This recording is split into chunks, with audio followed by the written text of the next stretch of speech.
Call in, guys. Talk to me nice. Welcome back to Sports Tea. Welcome back to Sports Tea. Talk to me nice. Nice. Call in, guys. Talk to me nice. Call in, guys. Talk to me nice. Talk to me nice.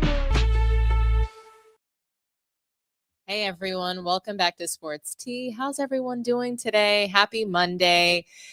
It's been an exciting time, right? This past couple of days, I needed to recover. Okay, my Knicks lost and I wasn't ducking the smoke. So I don't want you to think I was ducking the smoke. I just was a little down. Okay, I had the blues. The Knicks lost. I was hoping that they would go to the finals and they just kind of they let us down. They did what the Knicks do, which is let down the fans. So I yes, I was sad about it. I had to just kind of crawl into a hole and like lick my wounds, and there's that, right? So fast forward to today, and we're here. I'm going to discuss Mind the Game. I'm going to discuss the last two episodes. I'm going to talk about Michael Jordan and how the leadership and how clearly Michael Jordan and LeBron James are different. They don't really compare to each other as far as just the mentality, how they approach the game, and just some of the things that they say. So I'm going to compare those two. Then we're going to talk about the Inside the NBA being the end of an era on TNT, moving over to ESPN. Is that a mistake or not?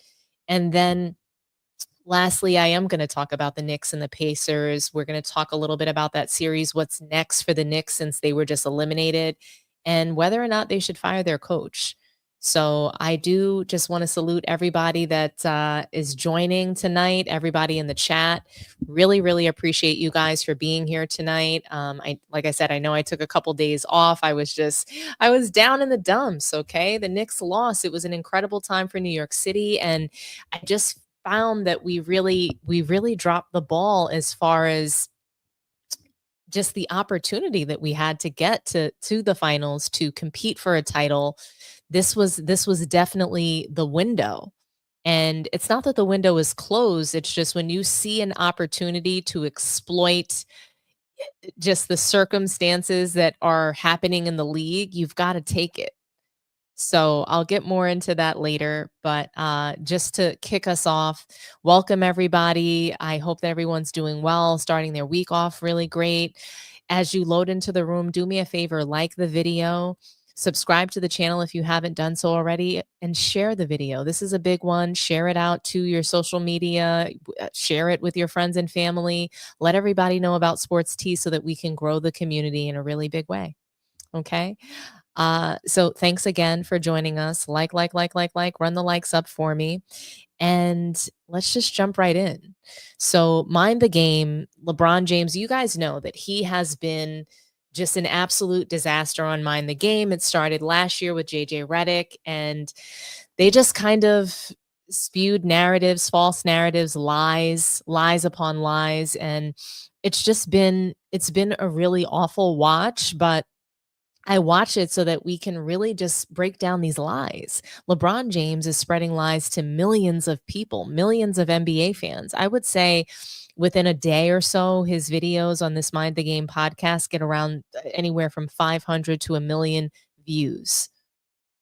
So it's getting about 500,000 to 1 million views every video drop within the first day, within the first 24 hours. So this is how far the lies and the reach spread.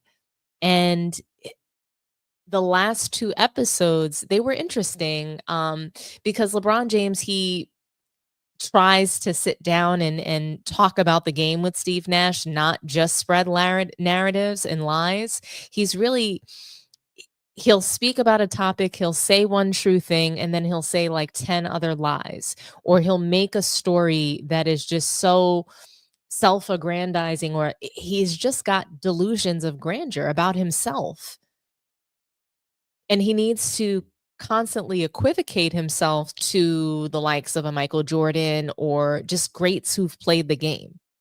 And it's really interesting how he does this. He doesn't let people do it for him, but he does it for himself.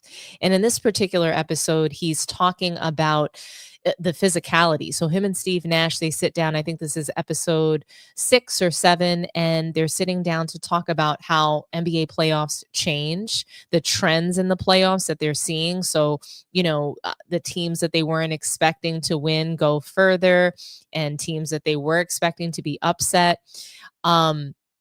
Then they also talk about the physicality in the playoffs and the way that the NBA takes a turn from the regular season to the playoffs, when basically the refs and the NBA collectively decide that they're going to allow for the game to be more physical.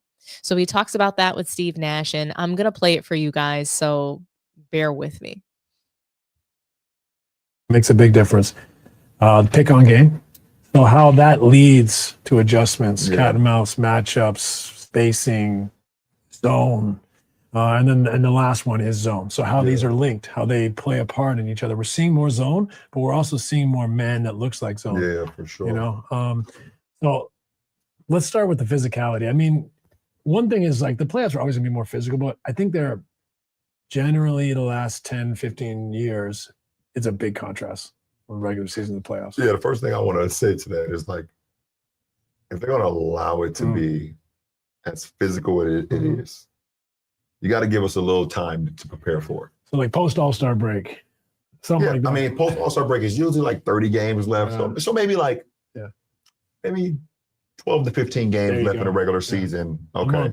Like a month. Yeah. Give us a month to prepare for it. Because it goes from 0 to 100. It goes from us to be able to body check, no body check, no hand checking, no pushing a guy off their spot, no rerouting guys at all for 8-9 months, and then, or for 6.5, 7 months, and then have at it. 2 months straight, have at it. Like, straight up, just no holds barred. And it's fun. Yeah, I don't think either of us have a problem with it. We don't have a problem with it. It's just a contrast. It's just a contrast, of not being able to get into that flow. So yeah, it's definitely over the last, like you said, 10, 15 years, the game, they've allowed us to do it. Yeah. And it's fun. I personally wish we could do it all year. Yeah. But also have the body makeup for it to do it all year too. So it wouldn't be beneficial to the product to do, run a marathon. Run a sprint during a marathon. That's a great question. That almost draws me out of the discussion. So, like, where are we as a game, right? Like, we're playing faster, pace and space, and a part of that is because in the regular season and in the playoffs too, it is beneficial to play quicker, to spread the floor. But it is a big contrast, And I think sometimes people will say, well, the numbers numerically, the playoffs aren't that much different than the regular season. But I think when you're out there on the floor, it's different. Yeah, when you're out there on the floor, it's different. It feels different. It's different. The things that you're able to get away with, you can't get away with once the postseason starts. And like I said, I love it. It comes down to just making basketball plays. It's not much foul baiting. It's not much, trying to trick the referees. It's just like, how can we execute, get a bucket, get a stop on the other end? And that's the true essence of the game. Another way, the true essence of basketball is to adjust. Adapt, adjust. But I think that is one thing that's good about it is it takes the foul baiting out of the game. You're less likely to get the head snap foul. You're less likely to get, some of these calls that people bait the referees into. They're kind of like, get up and play.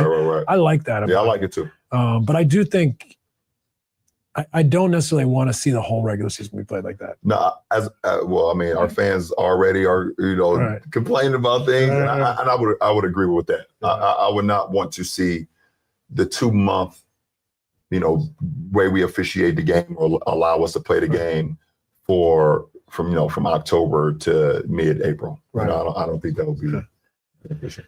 And it all plays into the way the game is played, right? LeBron James sounds so ridiculous, and I just want to get into how he's saying he wants the physical activity. He's saying he wants the physical defense, right? And he's saying he wishes it could be all year long. That's what he says. So he says he wishes that, but then it wouldn't be good for the game, and it wouldn't be good for the fans to see that brand of basketball from October to mid-April. Yet fans are complaining. Fans are already complaining. So if we're complaining, why wouldn't we want to see playoff level basketball all year long? Why wouldn't we want to see real deal basketball? The teams that are actually going to wind up in the playoffs, why wouldn't we want to see them playing well all season long? Of course we want to see that. But LeBron James wants to try to brainwash NBA fans because we're just so stupid, right? We're dumb. We don't know any better. We don't know what we like. We don't know what we're watching. So he wants to convince us that, actually, you don't want physical defense. We don't want it either, really. We don't need that all year long, just for the playoffs. We're going to give you this just for the playoffs. He's telling the fans what to want, what to consume, what to pay for, essentially. We don't get to have a say. We just consume the sport. We watch it. We show up. We pay. We support. And we're not allowed to say what we want. It's, the fans are already complaining. Well, what would you expect when you're not playing a good brand of basketball all season long and you're cheating the game of basketball and you're cheating the fans? So when you cheat NBA fans, what's going to happen? We're going to complain, right? I thought it was interesting that he basically told on himself and the entire league that they're foul baiting, they're tricking the refs. I mean, that's not a surprise to us, but for you to just openly admit this and unknowingly admit it, it's hilarious to me. So Steve Nash brings up foul baiting, and I mean, this is not his era, so have at it, Steve Nash. Be at least a little bit honest, right? Have a modicum of honesty on this show. But LeBron James, he really just, to me, he overdoes it. He's an oversharer, not realizing that what he's saying is probably not the best, that his detractors, sports tea, man down sports, we're going to pick up these kinds of things, and we're going to pick it up. When you say something like this, we're going to pick it up. We're going to talk about it, and we're going to criticize you for this because I thought you don't flop. He just told Pat McAfee that he's not a flopper. That's what he said. Which one is it? Do you flop? Do you foul bait? What is it that you do? Because it's damn for sure not playing offense and defense. It's damn for sure not playing a competitive game of basketball. So I thought that was really interesting. He's being accused all over the social media and online for saying that he wants to take a break, that he wants to take like a month-long break before the playoffs. And that's not what LeBron James is saying. What he's saying is that he's wanting the NBA to start calling the games similarly as they would in the playoffs about a month or so before the playoffs start, to give them an opportunity to prepare their body. The 82 games that they play all season long is not enough to prepare their body, because what they want to do is play bullshit basketball that cheats the fans, that cheats the NBA out of real competition. So whoever the regular season winner is not the real winner. Whoever that person is being given the opportunity to shine during the regular season. Whatever team plays the regular season, we know and can almost guarantee that they are not going to be in the finals. That's what basically LeBron James, Steve Nash, they're admitting it in this episode here. In another clip, he even says, I'm not going to say that the playoffs are not, that the regular season is not important. I'm never going to say that, but you might as well say that, because you're saying that fans don't deserve the best brand of basketball all year long. We just deserve what you're willing to give, not what we're paying to see, but what you're willing to give. Oh, well, this is what I'm willing to do. I'm willing to play a half-ass game, no problem. Like it or lump it, this is what we're willing to do.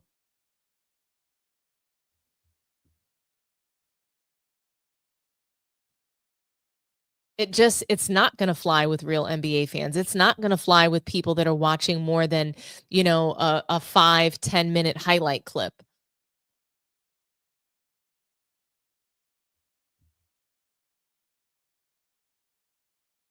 I thought that it was interesting because LeBron James, he talks about a bit here. He talks about analytics and how analytics are not his friend and they never really were his friend. And there's so much that you can't see with analytics, yet he's built an entire phony GOAT case surrounding stats and analytics.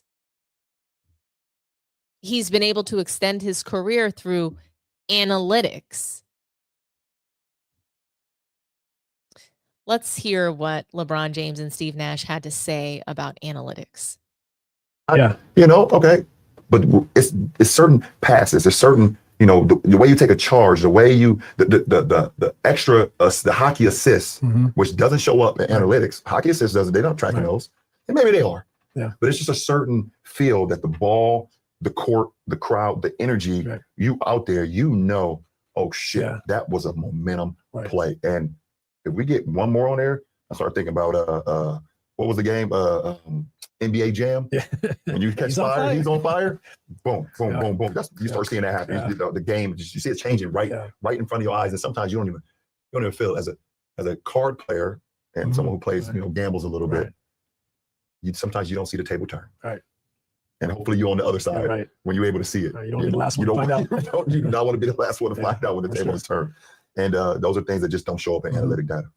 Yeah, I mean, the analytics is great. I value it. I know you value it part. It's important, but it's meant to be cold, right? But we're human beings, right? It doesn't account for chemistry. It doesn't necessarily account for like a match of 5 guys on the floor all the time, and all the different things that are between the numbers. So I think it's great, but it's always going to be just a part of the puzzle. Yeah, absolutely. So I think momentum for me is always something that as a player you can feel, you can ride, and you also are trying to obviously prevent. And you also have to, you have to have the right personnel to fit the data too. Yeah, I understand that, more threes, layups, all that stuff. But, there's certain coaches and certain, rosters that doesn't always fit the criteria.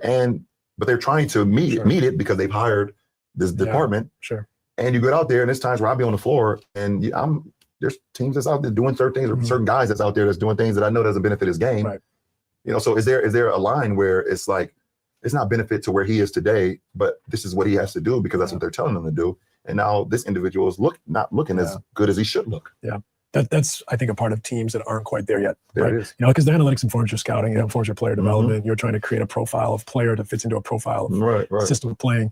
Another way that I think momentum is interesting is in the prevent defense.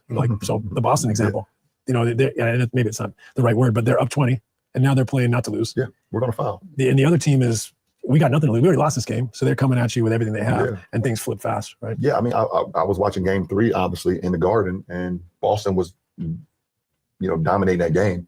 I think they were up 25, maybe 28 in the third quarter. Mitchell Robinson's on the court. Right. They just started fouling. Yeah. They just started fouling. Yeah. Put him to the line. We're not going to give you any momentum. Can't make threes. We're not going to allow Jalen Brunson to catch a little rhythm because and we all know, you lose one game, okay, there's one game, you lose by 50, you lose by 1. Right? It still hurts. But the one thing from one game to the next game that can happen is a guy can build some momentum. You see.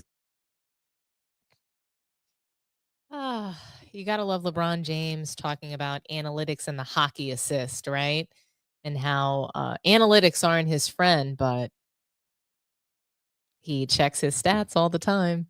And you got to love this this beautiful graphic of Russell Westbrook watching him check the stats mid-game. Basically everybody's playing like shit, but LeBron wants to know how he's doing, make sure he has that triple-double incoming, right? And, if you guys remember this Check My Stats t-shirt, I just wanted to put that up for you guys. But LeBron, in this episode, like I said, he says a lot. He talks about defense and momentum and how momentum can really build and check.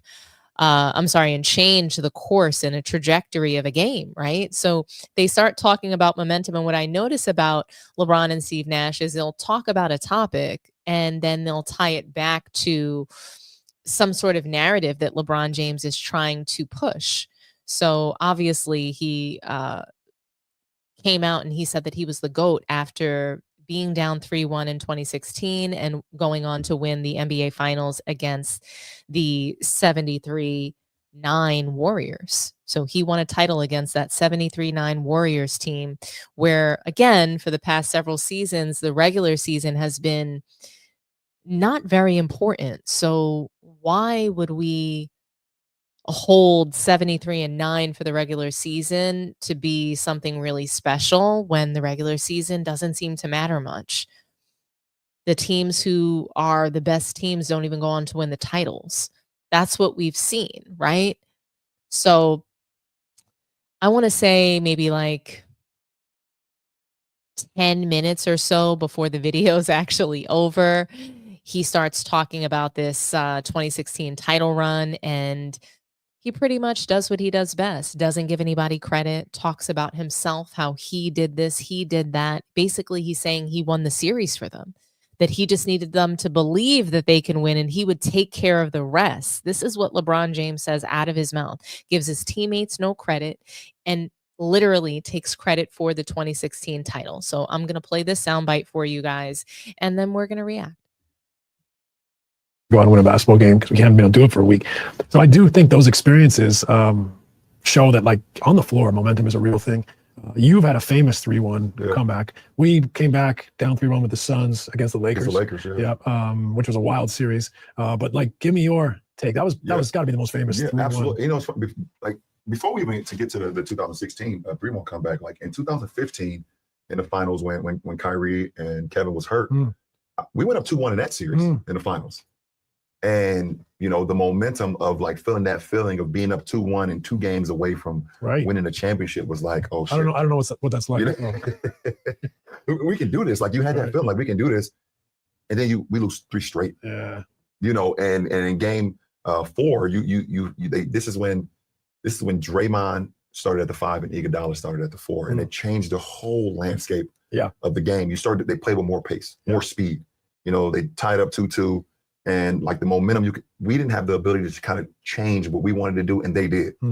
They had something in their back pocket that we didn't know that existed. Did you ever go to the 5 defensively in that series, or did you just? I don't think in 2015 I did. I would have to go back and look, but I don't think. I think they caught us off guard and rode that wave. And remind me, did Kevin and Kai start the series? Kyrie was out. Kyrie got hurt game 1 in overtime, and Kevin got hurt in the second round, I believe, versus Boston, separated shoulder, out. Right. I mean, that's impressive right there to be up 2-1. Yes. Right. Yes. But it also shows like they went to the future. They went to the future. Right. That was like the first. I mean, we played small with the Mario the 5, but they went super small and maybe had more depth. Guys like Iguodala, Livingston, make more plays. But it's interesting in series when a team finds something. Yeah, and they found something, man. And it just, you know, they found something. They was able to go 3 straight. They went in 4-2, and it was like you felt the momentum just shift in that game 4. Like they found something. It was something that we couldn't. We was here. They was here, and we got to this going up 2-1, and then they found something and went here, and it was like we couldn't get there. Yeah, couldn't reach that level. We couldn't reach that level. You know, and to come back to 2016, you know, being down 3-1, you know, because it was the opposite. Golden State went bigger for stretching that series. Zilli played more. Anderson Varejao played some in that series as well. Bogut, obviously, you know, so they went a lot bigger, you know, at times throughout that series. You know, and just going down, you know, 3-1 and happening to win a game 5. You know, in Golden State, in Oracle. This is before the new arena, in Oracle, which is like a madhouse. You know, you feel like everybody's on top of you, you know. And, you know, I told the guys before we left, like, I was like, listen, you know, we're going to win game 5. Like, I can feel it. We're going to win game 5. I know you guys are upset about losing game 4 at home, but whatever you got, just bring it with you to Golden State. I promise you, if we get back to Cleveland for a game 6, there will be a game 7, and I'll take it from there. Like, I just need y'all to lock in. Whatever. I know y'all not gonna have much sleep. You're not gonna sleep after losing game 4 because we had our chances and they took off on us in game 4. But once we won game 5 in Golden State, you know, you win a game like that on the road. You know how hard it is to win in San Antonio. You know, in the postseason. You know how hard it is to win in certain buildings, and that momentum when you win in certain buildings in the postseason, you like, oh man, we broke through a new ceiling. We broke through a new ceiling, and I think that's the momentum I felt. You know, when we won game 5, you know, in Oracle. Did you, with Draymond out for game 5, did you guys feel a certain sense of opportunity, or did you think Oracle's just tough to play? No, we felt it was even going to be even tougher because role players play better at home. Right. We knew what Steph and Clay was going to bring, but we know, you know, Leandro Barbosa, you know, Mo Spates, Harrison Barnes. You know, Iggy has another level. Iggy, you know, Iggy is like that Manu Ginobili where, oh yeah, he's made coming off the bench, but he's a starter. Yeah. He's closer. Yeah, he's a closer. Okay, you bring him off the bench, but he can start on any team, sure. because of what he brings. So these guys are going to play better on the road. So it was like, we need to lock in even more because, some guys just don't play, road players sometimes get intimidated by road crowds. You guys went smaller there, though, in that series, didn't you? Well, yeah, we went smaller. Yeah, we played a lot with me and RJ and Kyrie, Swish, and Shump. Yep.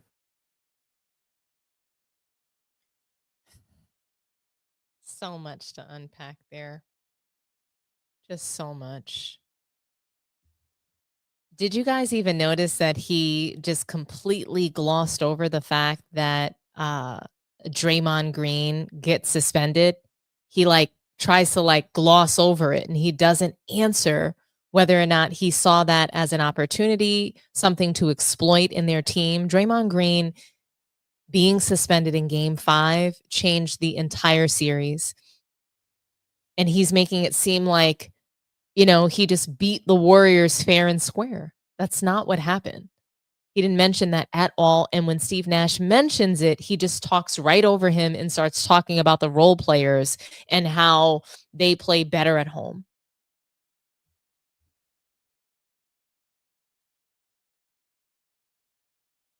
We can't make this up, guys. LeBron James is he's a narcissist. There's no mention of Kyrie Irving. Zero mention of Kyrie Irving. It continues, guys. It continues. Yeah, we played a lot with me and RJ and Kyrie, Swish, and Shump. Yep. And Ordelli, at times. Kev was great for us in Game 5, but throughout the series, he wasn't always great. Didn't always have the same impact. Yeah. But I thought RJ had an important role that series. He had a huge role. As someone, I was consulting for the Warriors at the time. Yeah. I thought his energy, his will, him running the floor, him crashing the offensive glass, his physicality, I think it bridged the gap for you guys a lot. And Tristan was great for us. Tristan, and being able to guard different positions, offensive rebounds. Catch the lob, catch it in the pocket. Yeah. That was a fascinating series. And it's so interesting to think, though, it felt like after Game 3, I know Draymond getting injured can also play a role in flipping the momentum. It felt like they were the better team. Yeah. And then you guys just spun that. Yeah. How much did Game 5, like you said, you felt like you went to a new level. Did that affect the way you played in Game 7? Because you'd already beat them at home. Yeah, we beat them at so we beat them at home in Game 6, which was. But I mean, you won Game 5 in Oracle. Yeah, Oracle. You go home and win. You come back in Game 7. Did Game 5 give you guys a ton of belief, or was it just its own entity? I think my guys just what I told them before we boarded the plane to go to the Bay, going to Game 5. Once what happened in Game 5 happened, my guys believed that what I was saying can come true. Was fucking coming true. Right.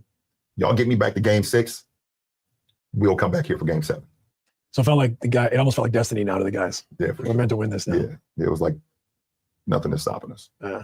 And I mean, there's clips out there, me in the locker room saying that they're messed up and things of that nature, and we got them. We I just felt like they were the better team. I just think it's the momentum wave. We hit a momentum pop, and shit, they couldn't. There's nothing they could do about it. There's nothing they could have did about it once we got to that point. They won the most games in NBA history in the regular season. It was 73-9. That was a 73-9 team. Amazing.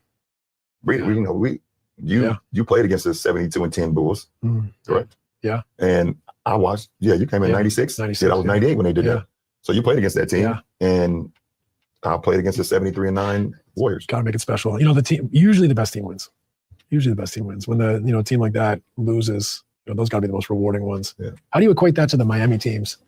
Those two Spurs series in particular. Oh shit, I came back. That was another comeback, huh? Yeah. What was the momentum swing in that one? The momentum swing in that one is being down 3-2, heading into a fourth quarter at home. I literally told myself, if you don't make every play this quarter, we're going to lose. Offensively and defensively.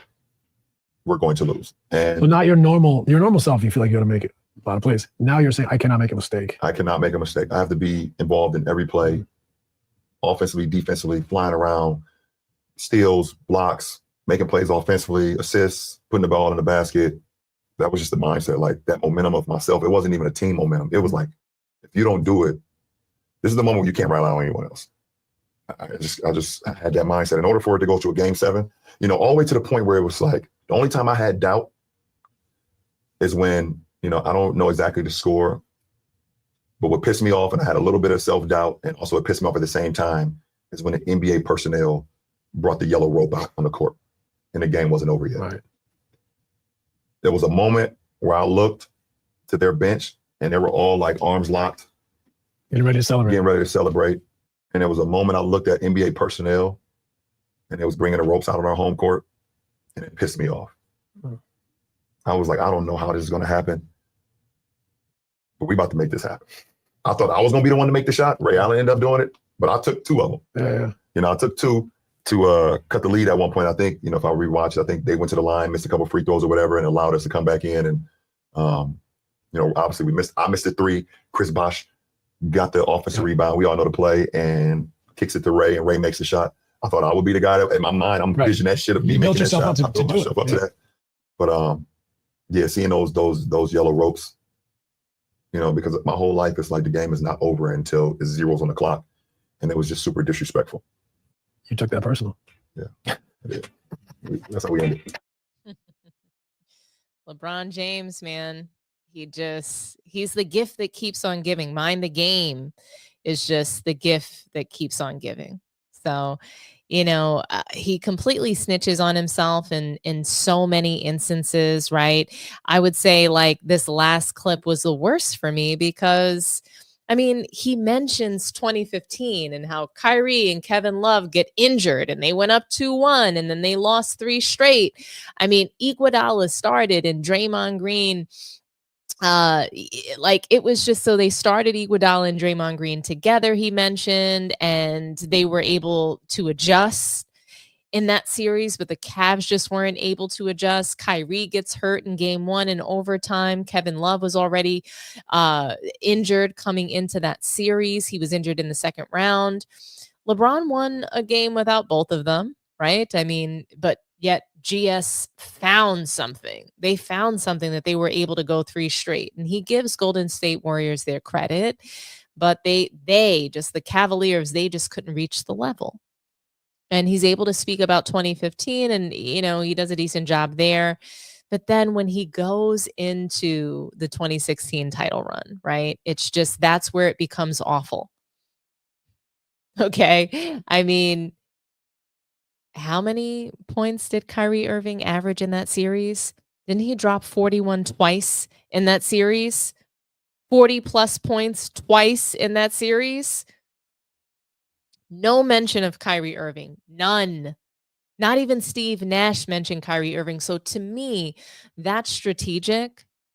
That's a blatant oversight. That's on purpose.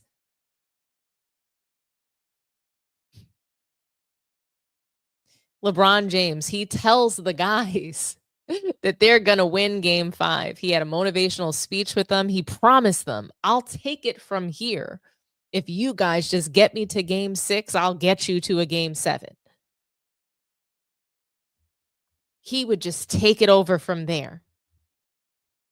Kyrie Irving came out and scored 41 effing points. He's going to take it from there. Kyrie hits a game-winning shot.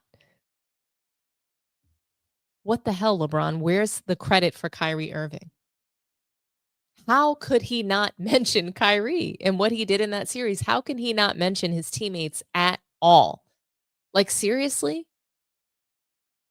Kevin Love was great for us in game 5, but he wasn't always great in that series. Be for real. Tristan was great for us. I thought Richard was great, Steve Nash says. Richard Jefferson? What the hell? Steve Nash doesn't even bring up the shot. That's calculated. That's totally premeditated. This isn't just some organic conversation. We're really just going to skip over Kyrie Irving and give Richard Jefferson and Tristan Kardashian the credit in this series. Wow. Wow.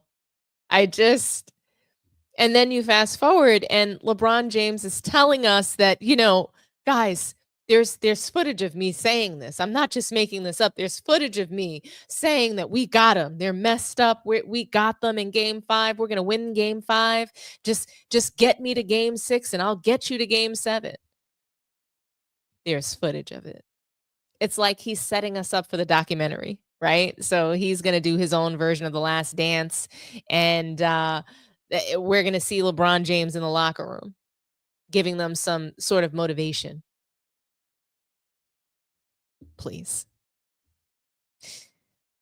To me, even more than that, he talks about his time on the Miami Heat, right? And he talks about how,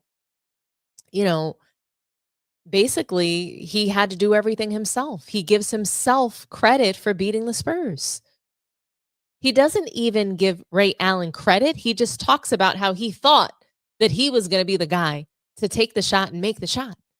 I took 2 of them. That's what he said. He said, I took 2 of them. It's like he's so ready to defend his unwillingness to take the last shot. He's so willing to defend the fact that he misses the last shot, that he can't make them.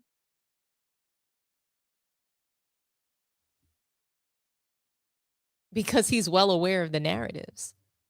So he's already on the defense to let us know that, hey guys, I was thinking that it was going to be me, that I was the guy. In my head, I'm thinking that I need to do everything on offense and defense in order for us to win this game. Are you thinking that? Or are you thinking that there's just a lot of pressure on you to do these things? That the media is going to talk. LeBron James is so insecure. He worries so much about the media, what other people are saying about him. He never focuses on the fans that love him. He just focuses on NBA fans that supposedly hate him or are criticizing him. That's LeBron James's MO. He doesn't even let the media fuel him into doing better. He doesn't let the narratives help him to become this larger than life player on the court. He doesn't use this to fuel his game. He didn't use any of these narratives to get better. Okay, we're saying you can't shoot. Go get better. Go learn how to shoot the ball. We said you can't dribble. Work on your game. That's just not LeBron James, right? He's got to cover up deficiencies. He needs to create new narratives instead of just putting in the work. But LeBron James also talks about so many other things in the next episode of Mind the Game. He talks about quite a bit. He talks about being a parent. In being a parent, raising kids that are playing basketball. And he also has Luka Doncic as a guest star on the show, which I thought was really interesting. Luka's super humble. He talks a lot about, just growing up in Slovenia, what it was like to play there, kids playing on the playground, things like that. I mean, I don't know how LeBron James fans reconcile the work that he's doing on Mind the Game, quite frankly. I really don't. I don't understand how they reconcile him revising history, lying, not giving any of his teammates credit, and just all of the narratives that he's pushing. I don't know how they watch this and they're like, oh, this is a great episode. So I do have to ask, how can LeBron James fans reconcile this? But we're going to fast forward and we're going to talk about the last episode of Mind the Game where Luka Doncic appears, okay? And they start talking about what it's like for kids these days, and why they don't play outside anymore, and what's happened to AAU sports. And LeBron talks about what it's like to be a parent, and being able to take breaks and making sure that kids don't lose sort of what it's like to have fun in the sport.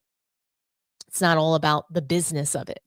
And so, yeah, I'm going to get into this first soundbite and we're going to listen together. Yeah, we played a lot with me and RJ and Kyrie. Whoops, sorry, that was the wrong one. You can buy anything, just go out there and have fun. So there's been a study that claims that 70% of kids quit youth sports by the time they're 13 because basically the joy is pushed out of it. Too much pressure, not enough fun. I'd love to know about your childhood. How did you, both of you, how did you fall in love with basketball?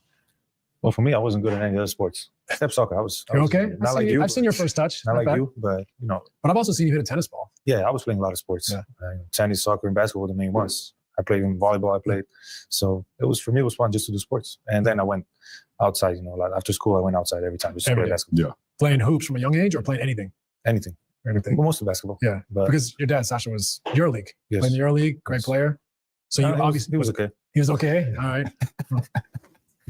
Just making sure. But I mean, but that's also like my dad was a soccer player, so I grew up playing in the backyard playing soccer. It must have had an influence on you. Yeah, for sure. Like I went to his games. When I started like being ball boy, I was a lot of ball boy in EuroLeague games. Yeah. I was ball boy for Olympia, so that's how I used my time to just get on basketball. The latest game, before the game, halftime, and after the game, I was just shooting. And what about you, LeBron? Like, what was the first moment when basketball came in your life? You're like, I love this. Yeah. I mean, I don't know the exact moment, but I think I was able to watch it. When I got to see some of the greatest that played the game, I was inspired by them. Like I was inspired by MJ and inspired by Anthony Penny Hardaway and Grant Hill and those guys. Like their sneakers inspired me. The commercials they used to do back then inspired me.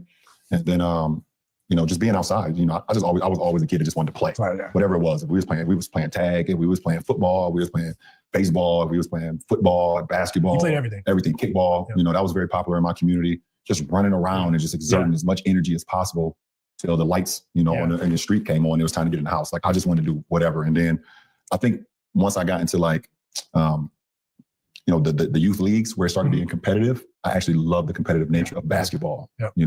Being out there 5-on-5 and we're playing for something. Yeah. We're playing to see who can score the most points and win a game. Right. And then ultimately it got to like, if we win the majority of the games, we can win something. We win a chance, have a banquet and medals and little trophies. Like that stuff inspired me, because I watched, NBA guys and college guys at the end of the season, they get to host the trophy or whatever. I thought that was pretty inspiring. So, as a kid, you're just always inspired by the ones that's already doing it. Mm-hmm. I think that was a big moment for me for sure. It's funny you said the commercials. Like I didn't really start playing hoops until I was about 13. Like played hockey, soccer, baseball, lacrosse, all sorts of stuff. He's good at soccer and tennis. I saw you. You still play tennis. You said a little louder? No, Yeah. Still play tennis. Yeah. He's good. Still love to play. That's the kid in me that never goes away, right? Like I still just want to be out there playing. It brings up like I was going to say though that like when I was 13, what really got me into basketball was Michael Jordan. Yeah. The first Air Jordan shoes, commercials with Spike Lee, just like you were saying, like that stuff inspires you as a young kid. It's like a fun time to get into the game. But what I heard from both of you that I think is really important is you played informally.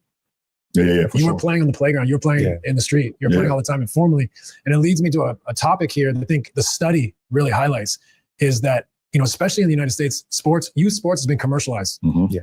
Youth sports. So like, this is my way of explaining it. When I grew up, you play soccer and hockey in the winter, you play baseball, box lacrosse in the summer, and it costs you like $100 a season for each sport.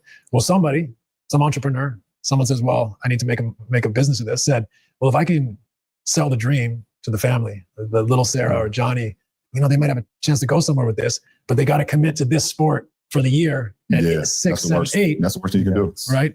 So what happens is now the parents are involved. Mm-hmm. There's a system. Mm-hmm. They're not playing informally. It leads to personal trainers, strength and conditioning coaches. Yeah. Like trying to unpack that and rewind it is like, now we don't, like how many times do you drive by a park now and see kids playing basketball? Very rare. Not much. Like your boys just come through the whole system. Yeah. Like, did they go to the park and play with their? I always like let out this sigh of relief after I finish listening to LeBron on Mind the Game. I find he doesn't know when he started to love the game. Why don't you know that? You don't know?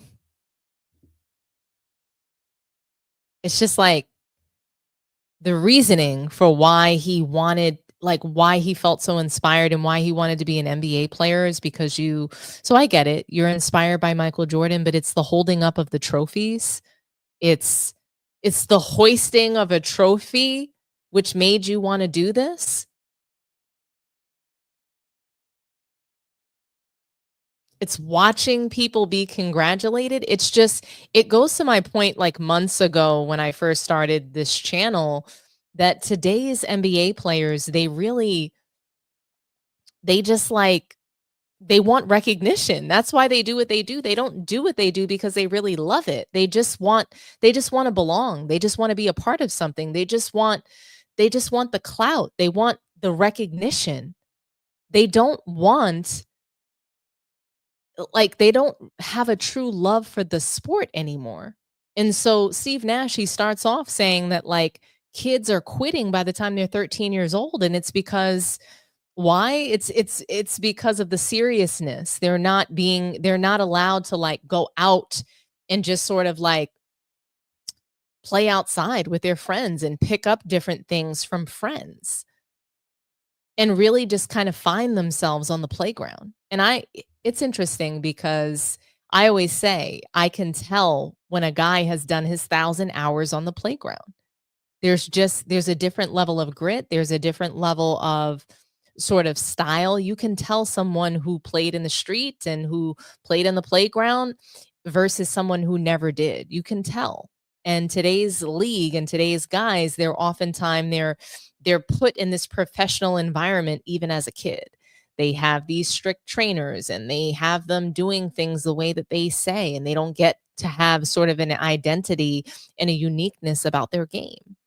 So, and that's not everybody, but that's a lot of people. And I think that they do make some good points here. But for me, what was disturbing was just the reason why LeBron James became a basketball player, how he fell in love with the game. This is an important question that you would think that he would have thought about or tried to remember. Like, I remember where I was and what I was doing the first time I picked up a basketball. I was 6 years old. I remember just feeling like I loved this sport. I remember feeling like I really wanted to be the best at this. I felt like I wanted to dominate the playground. And not at 6 years old, but I remember what I was doing at 6. I remember when I picked up the ball, I remember dribbling through my legs and just sort of playing by myself. I was just playing by myself. I had a basketball in my hands. I was just dribbling the ball, and it was so much fun. And then I wanted more of that. My dad started working with me and we started going to the playground and shooting around. And I loved the corner three. And I also love John Starks. And there's just things that you remember and you go back to. And LeBron James, I can just tell that he's forgotten why he plays the sport. He doesn't have a reason. He's just doing it. He's like one of those robots. Since he's 18 years old, this is all he knows is the NBA, playing basketball, building narratives, trying to sort of circumvent something.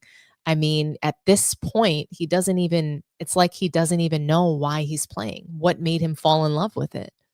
So I question his love for the game. I question just his integrity in the game. I question a lot of things about LeBron James, but it's just like you couldn't think of a better answer than you're inspired by Michael Jordan. You watched him in commercials and have sneakers. So you just wanted to be famous. You just wanted to have a sneaker. That's not why people play basketball. I would have respected even if he said, hey, like, I fell in love with this game because I saw it as an opportunity to change my life and to change my family's life. A lot of people say that. A lot of people, they have a clear-cut reason, and I didn't hear his. It sounded like he wanted to drop Michael Jordan's name. It sounded like that was also a plan, a very strategic plan. Let me talk about Michael Jordan and talk about how much he's inspired me. Steve Nash is going to do the same thing. I mean, that's what it ended with. Steve Nash saying that he was also inspired by Michael Jordan. It just felt very performative. It felt very, very performative. And I don't understand why LeBron James can spend so much time on narratives and things like that, but he can't tell us when he fell in love with a game. That didn't deserve any more thought.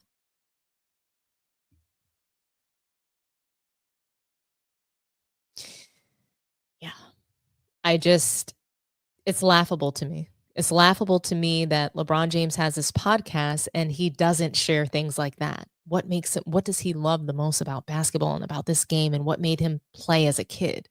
It damn for sure wasn't Gatorade commercials. Let LeBron James tell it.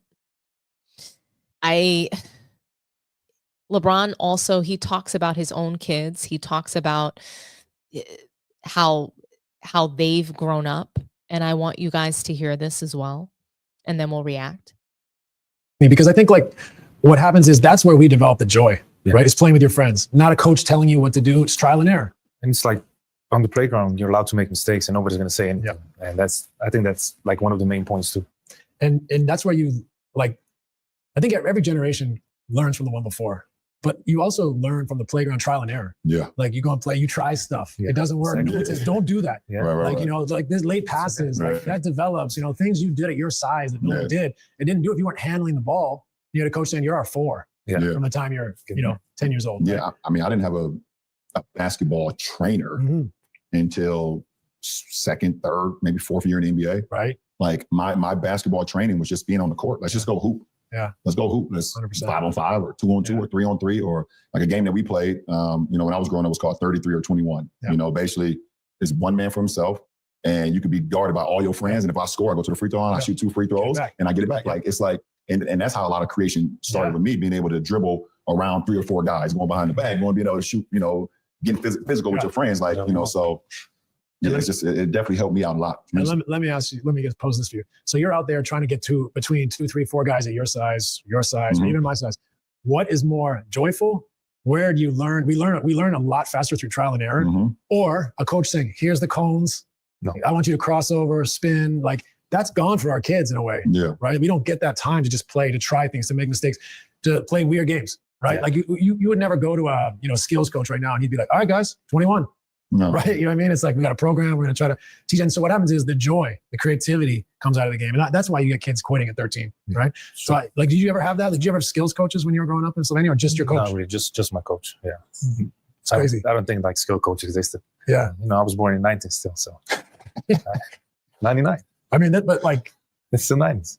Barely. Oh my God. You're born in 99. It's crazy. 99. I just got instantly sleepy when he said he was born in 1999. I was your age in 99. It's crazy. You notice the grays, but it is.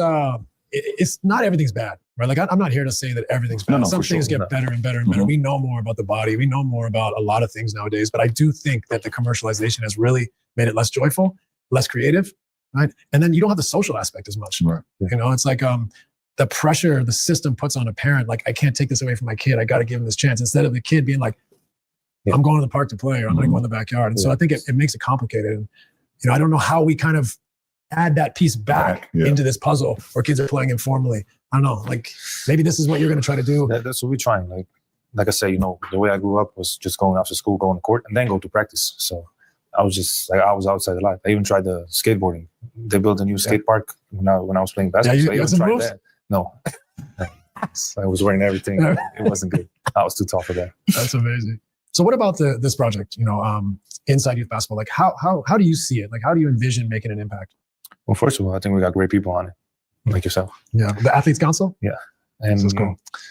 Just like we got people that grew up in different places playing basketball. So you grew up in Canada, Steph grew up in US, Dirk grew up in Germany, I grew up in Slovenia and Spain. So we're just trying to combine everything, like everything together, see the weaknesses, see the strengths. So just combine everything and let the kids have fun. That's the most important part. Let them have fun like I had when I was growing up. Yeah. It's a great concept. I mean, how can we put our heads together? And like I said, a lot of what we're doing, I'm not trying to disparage all skills coaches. It's just like it's become an economy. It's taken away the informal play. How can we put our heads together and kind of find a part of the puzzle that is informal, that isn't pressurized? So this is what you want to do, is to help educate coaches, programs, instill it in different places around the country. Yeah, and I'm saying, I think it's a lot for the kids, having all these different kinds. When I grew up, I didn't have anything. I just had one coach, and that was it. And I think we're putting a lot of pressure on kids nowadays. Yeah, just by having strength coach, everything. Right. I think a lot of the problem is, with social media and everything, that a lot of people, like, I can only speak for America because I grew up here and I live here. A lot of the skills coaches and trainers and stuff over that's involved in a lot of these kids' lives, they actually want to be more famous than actual kid. They think they're more important than actual kid that they're training. And their motive is not pure. Their motive is not pure. Like they want to be in the camera. They want to be recognized. They want to talk to the media.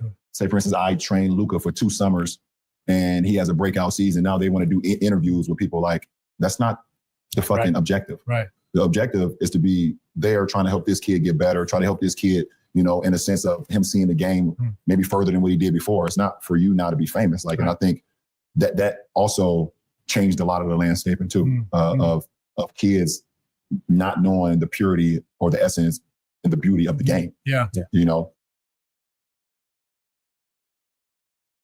I just think that when you're talking about playground play, right? LeBron James sits there and ducks the smoke. He's sitting there ducking the smoke right in front of our eyes. He can't talk about playing one-on-one. You notice how he says everything but one-on-one play?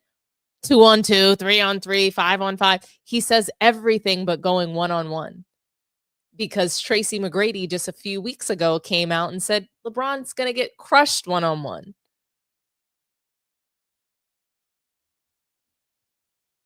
I don't think he can play 2-on-2 and 3-on-3 or 21. Okay? I'm just like, it's so obvious to me that LeBron James is just, he's a liar. And this show, it proves it.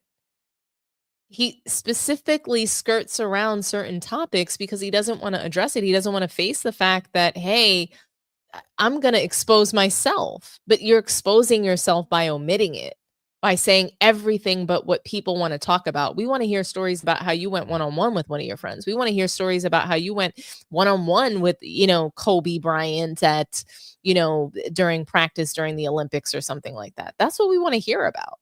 We want to hear about you being the toughest competitor.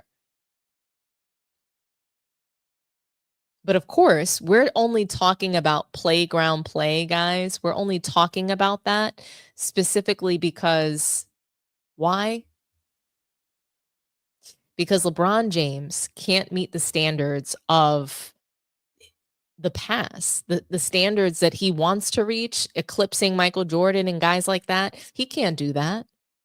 Michael Jordan used to beg for any kind of basketball action. He wanted to play basketball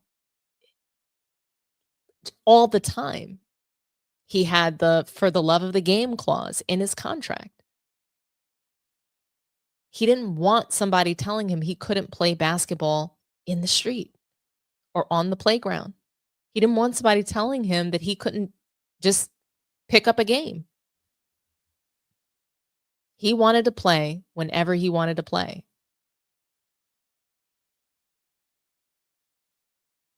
But LeBron James talks about, you know, being a parent. He talks about, you know, these trainers and coaches that they just want clout. They want to get credit for training somebody. And it's really interesting to me that he talks about this because that's what he wants to do. That's what he does. He's always coming out, I did this, I did that. He wants the credit for everything.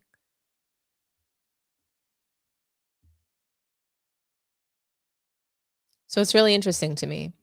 But yes, he goes on to talk about, I think what it's like to, you know, be a parent of kids that are playing basketball. And I think that he sounds really privileged at this point. I think it's really interesting how he compares the 24 hours he has to the 24 hours that regular parents would have. I think it's a little different being a parent for LeBron James than it would be for the regular everyday person who's trying to get their kid into the NBA or, you know, have them play in competitive sports, right? So let's go ahead and take a listen to, you know, what he says about this and what it's like being a parent of kids who are playing competitively. You've had two boys now going through it. Like, maybe talk a little bit about the systemic pressure. Like, what's that like as a parent to feel like all eyes on these kids trying to get a scholarship or whatever? Yeah. I mean, for me as a parent, and like you said, having my two boys go through the whole AAU program, the all year round basketball seasons where it's never a break. Like, I've made sure that our kids, and my wife included, have always taken a break. You know. So what does that look like? What time of year and how do you say it to them? Well, it usually takes part in like July, you know, because I remember when I played, you know, the last tournament was usually like right before the 4th of July. That was the last like AAU tournament. And then you didn't play again until the fall when it cracked back up. Now there's like tournaments right 4th of July, right after the 4th of July. There's more tournaments in August. There's more tournaments like throughout the whole summer. There's money to be made. Yeah, absolutely. And myself and Savannah, we've told our kids, like, this is not an all year round thing for you guys. One, we don't want y'all to burn the hell out. And two, there needs to be some family time involved as well too. Like, listen, we get it. We know y'all want to play, whatever the case may be, but there needs to be family time as well. And also, when you get away from things, it actually makes you even more hungry to get back to it. Right. And that's the burnout thing that we were talking about. It allowed him to come home and, okay, now it's your turn. You want to play the video game? Yeah. Go ahead, play the video game. You want to just hang with your friends? All right, cool. Sure. That's not going anywhere. Right. But I had an opportunity to be a part of it for so long because I grew up in that system as well. I grew up in the AAU system. I grew up in the tournament system. I grew up in the program system. But I also grew up going to 5-star academy, where it was all outdoor basketball all day long. Yeah. So I grew up in that era as well. And that definitely made us grow a love. If you can be outside on blacktop in the summertime in 95-degree weather, and you can actually see the steam coming up from the blacktop, and you still love it, then you already know that's what it is. You don't need to do that all year round to know that I love that if I came back to it. Yep. So I think we did a great job as far as just making sure, yes, if this is what you want to do, you're committed to it, okay, cool. But also, there's no problem with just, taking a little break here and coming back to it. It's no problem.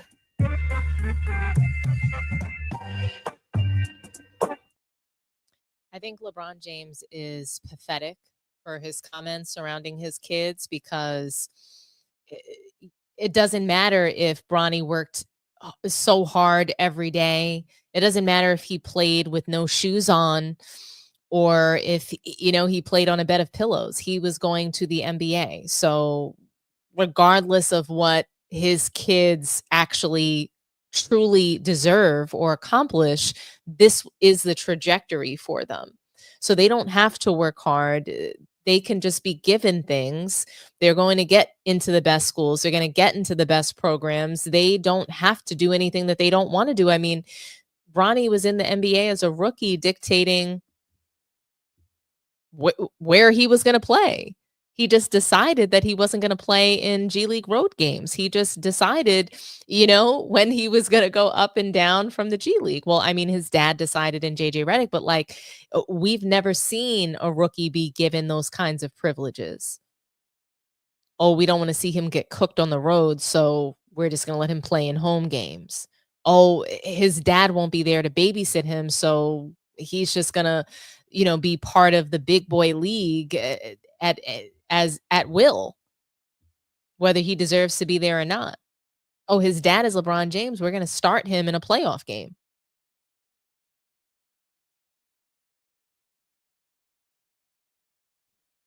None of these things make sense, right? And then you have LeBron James saying oh, it's very important to us that we give our kids breaks. I mean, how many breaks does Bronny get? I mean, he gets all the breaks in the world. He's been given the biggest break in the world, which is to be in the NBA. You gave him a lot of breaks.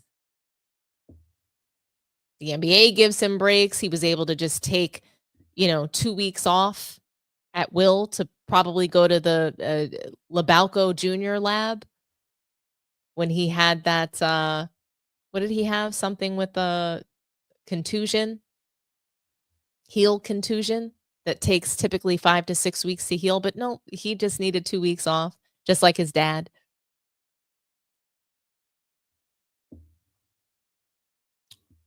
That's privilege, guys. It's a whole lot of privilege. It's a whole lot of. And, I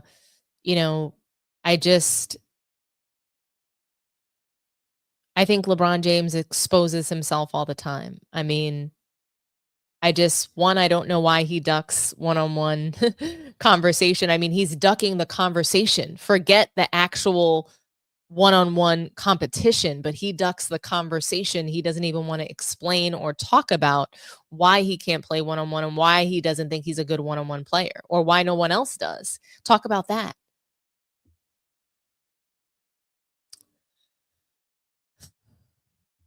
I just don't think that LeBron should compare himself to regular parents knowing that his kids are privileged. I think that that's a huge mistake. athletic success, you can't pass that down, but yet he's telling the world that that can happen in a variety of ways, right? He put Bronny in the league. He's telling us he's going to be good, even though our eyes show us that he's not good. Bronny's been wearing an NBA costume all season long, but he needs breaks. How much of a break does he need? Please.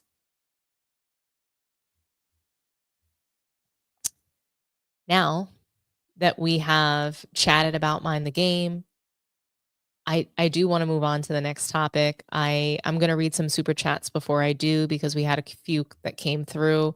So salute to everybody who's here. Do me a favor, if you haven't done so, like the video. I think we're somewhere at around 115 likes. We have about 190 people in the room with us. Guys, get the likes up for me. The first super chat we have is from Sports Facts. Salute to you, Sports Facts. I hope you're doing well.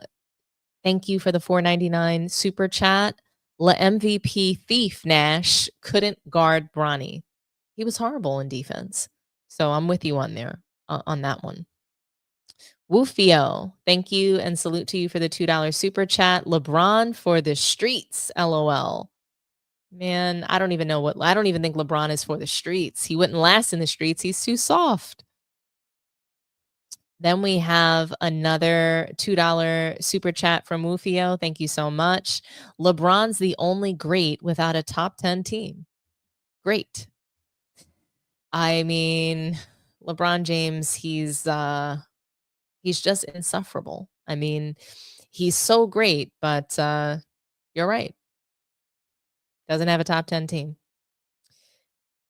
You notice his friends haven't been on the show. Thank you and salute to you, Stevie J, for the $2 super chat. I did notice that his friends have not been on the show, his quote unquote friends, right? The Draymond Greens, the Dwayne Wades, the people that he says are his friends, somehow they're nowhere to be found. Woofio coming through with another $5 super chat. Only time a team is doubled or triple teamed LeBron is at a Diddy party. I am weak. Honestly, you just totally got me with that one. Jesus.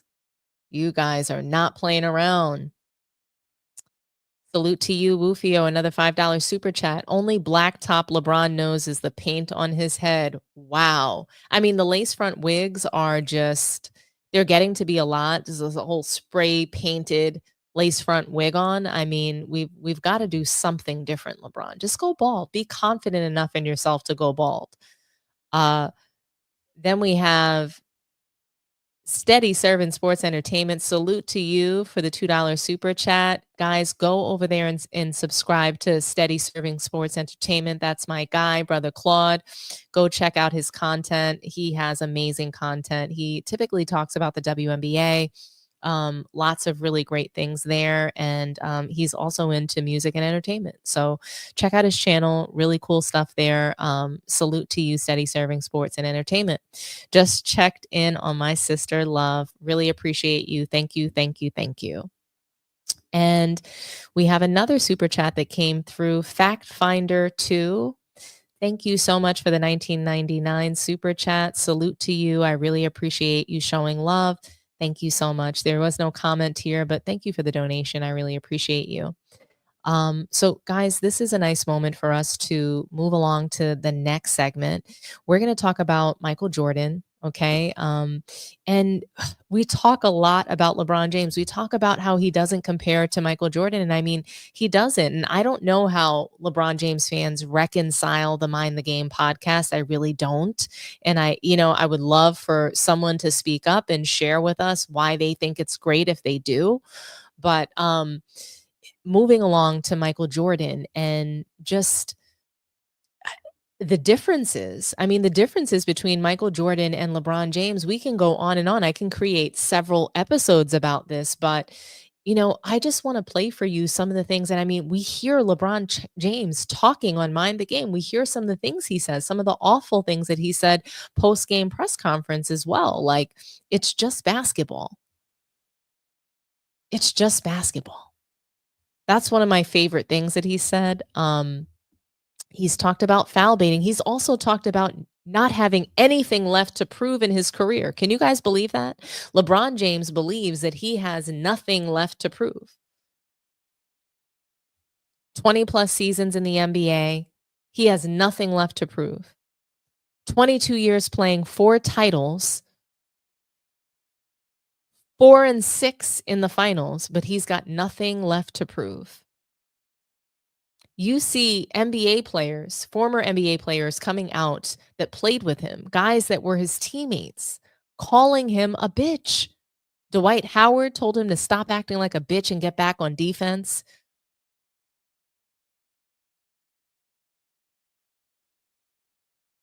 Who was it? Mario Chalmers? Was it him that told LeBron to stop acting like a bitch and be the best player on the floor? Draymond Green, his supposed friend, also told him and called him a bitch on the court.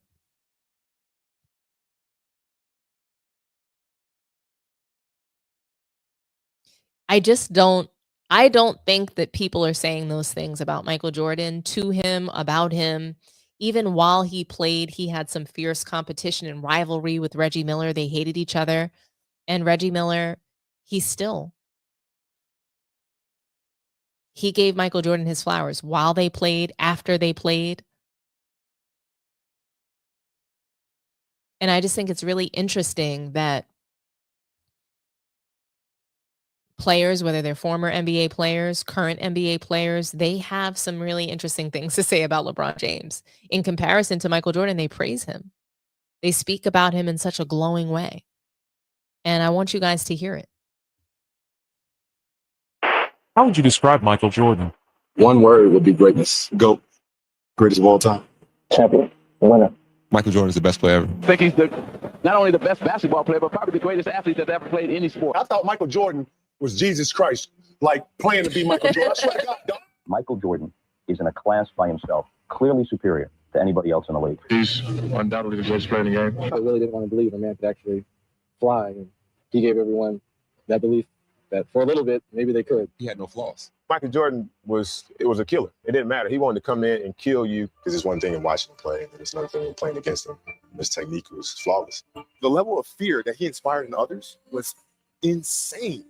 I know Jesus worked 7 days a week. On 6 days, he rested on Sunday, didn't he? But Michael Jordan played on Sunday. They talk about guys being competitors. He was the fiercest of all the competitors.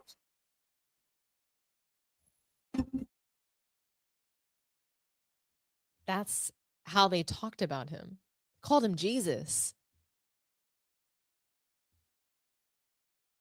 He was the fiercest competitor of anybody that they knew. I've never heard anybody talk about LeBron James and his will to compete. I've never heard anybody say these things. He's the greatest. I mean, LeBron James was in this clip saying that Michael Jordan was the greatest of all time. LeBron James said that. He was one of the first people that I played during this clip.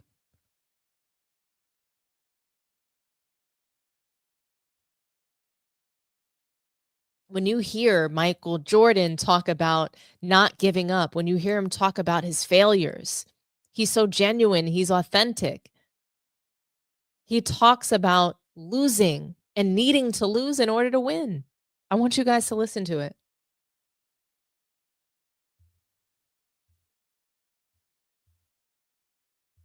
Let's see. Where is it?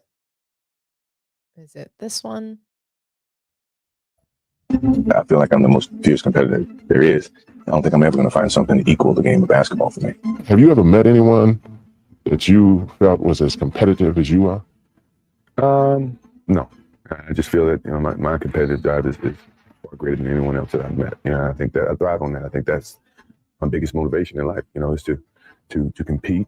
Find different competitions and certain things in life and try to overcome that. Be it positive or negative. But I have yet to meet someone who's as competitive as me. And I just feel that much confident about my competitive drive. A good competitor always evaluates himself. You understand what he really is.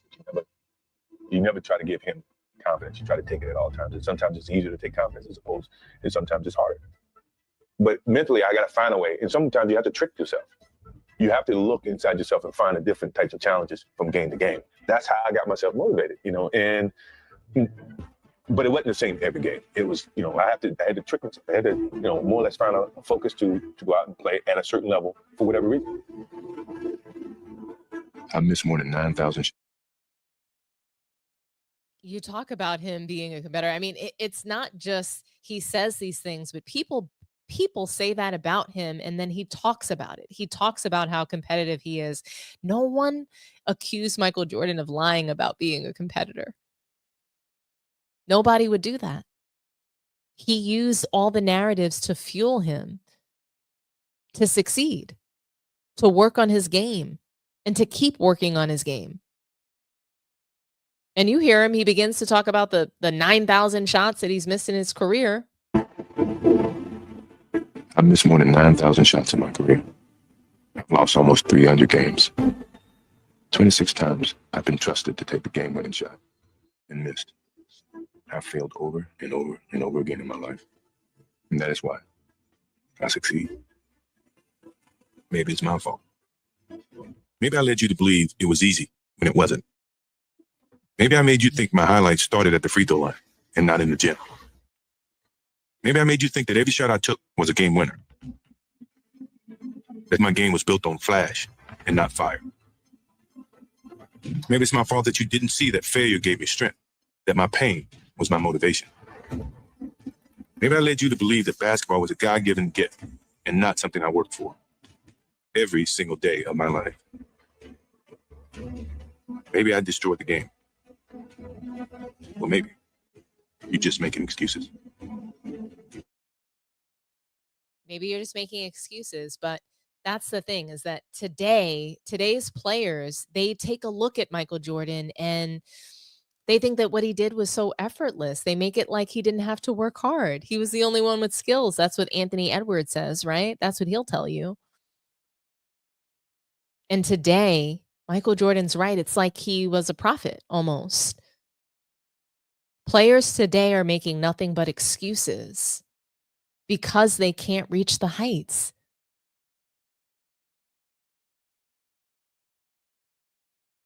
And when you can't reach the heights, you deflect. You deflect away from the things that you're not doing, the things that people are calling you out for. You want to deflect. You want to blame everybody else. Michael Jordan played against plumbers and firemen, right? That's the narrative. He wasn't really that good. He was just so much better than everybody else. He was just so way ahead of his time. Yeah, I know. 10 scoring titles, 6 titles, 6 championship wins, no losses in the finals, 9 all defensive teams, 9 first all defensive teams,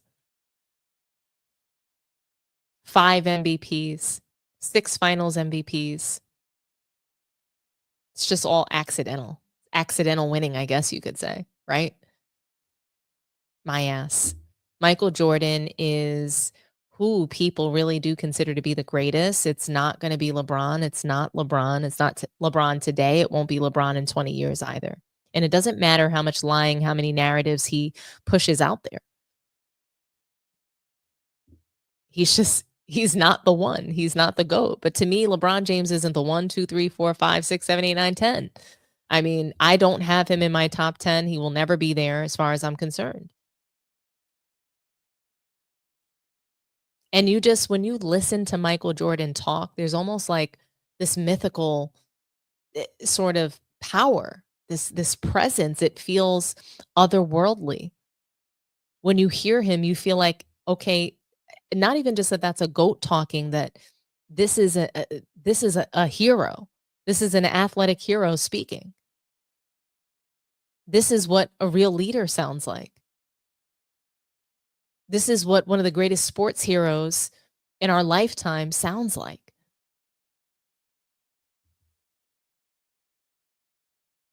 And it continues. Michael Jordan says so many things throughout his career. And obviously, there's not a whole lot of video for us to find on Michael Jordan. It's very tough for us to, get these kinds of clips and audio, but they're out there.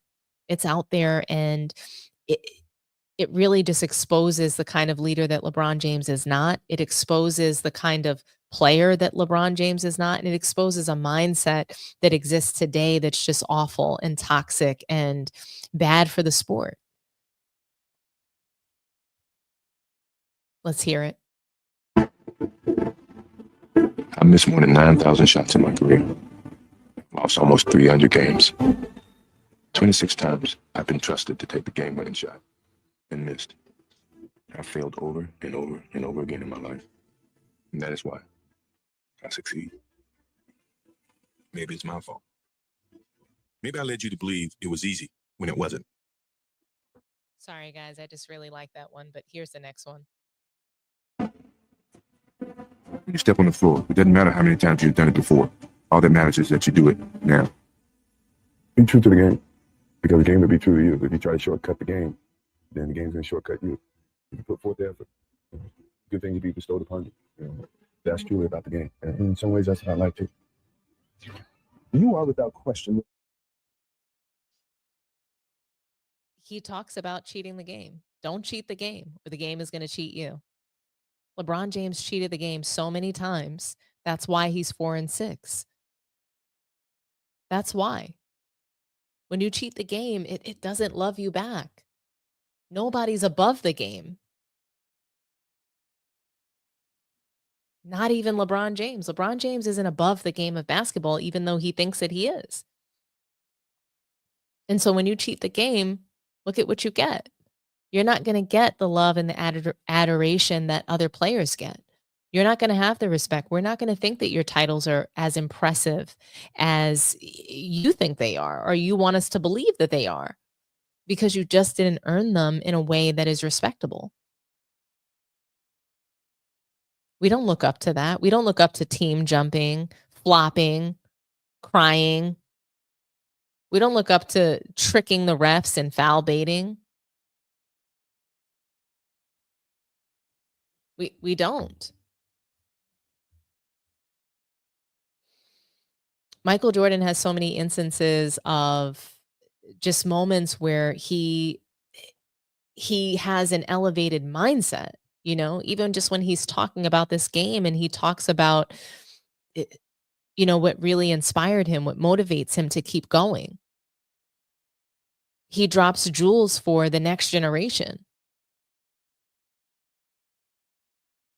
And so LeBron James says that he's inspired by Michael Jordan, but I struggle with seeing how. How is he inspired by Michael Jordan?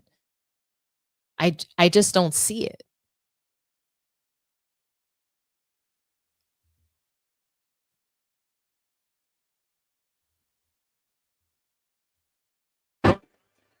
You are without question one of the most gifted players I've ever seen. What makes you different from other people? Once again, it falls back to my parents in terms of how I approach the situation. I never feel that I'm at my best. I feel I still have room to improve. I still set goals for myself to strive for. I'm never complacent with what I've achieved.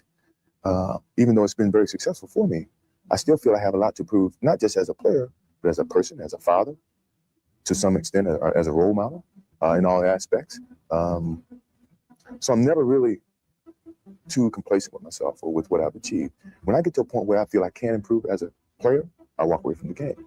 I still feel that I have a plateau that I hadn't reached yet in terms of my skills or my expectations of myself. I'm always going to expect myself to do certain things and surpass certain things. As long as I believe that, then my road to success is going to continue to expand.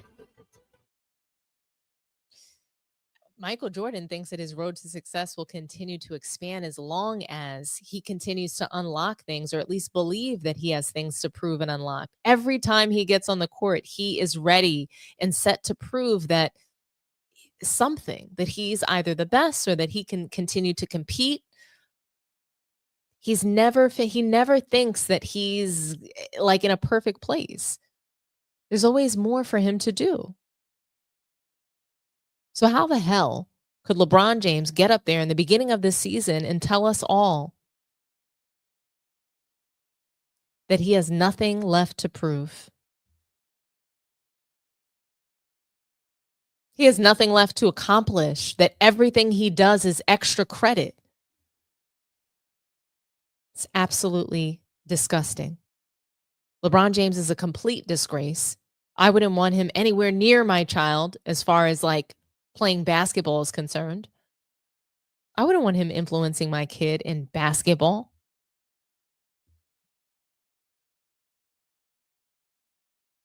LeBron James has taken nothing but shortcuts for himself, for his children.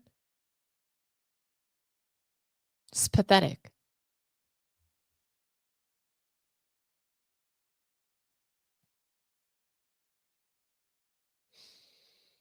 Michael Jordan, he never stops impressing us, even in his older age. He just doesn't, right? But back then, he had this charisma about him. He had this way of really inspiring and motivating you to want to live your dream, to be great.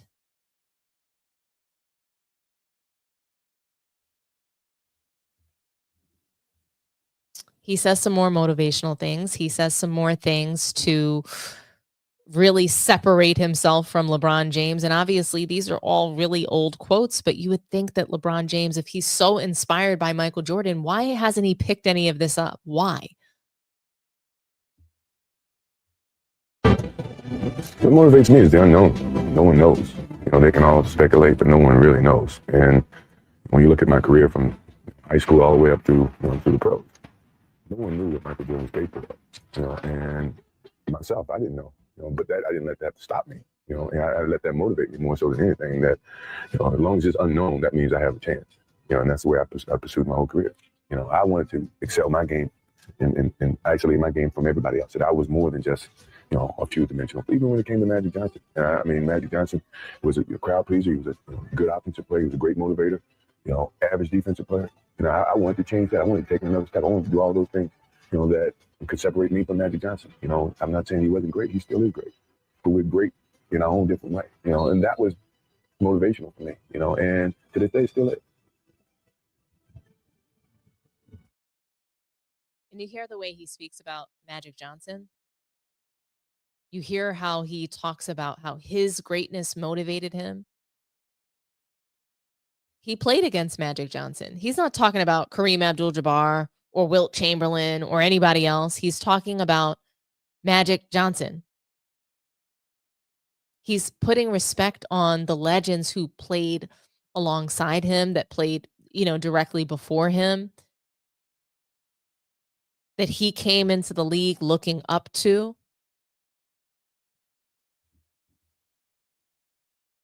And you can't help but to, you know, just respect a guy like Michael Jordan. You just can't help it. You step on the floor. It doesn't matter how many times you've done it before. All that matters is that you do it now. Be true to the game, because the game will be true to you. If you try to shortcut the game, then the game's going to shortcut you. If you put forth the effort, good things will be bestowed upon you. You know, that's truly about the game. And in some ways, that's how I like it. You are without question. I just can't stop hearing these words. Be true to the game. Don't cheat the game.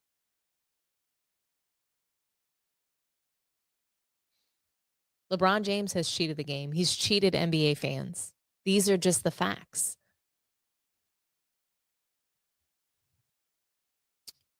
What else does Michael Jordan have to say? The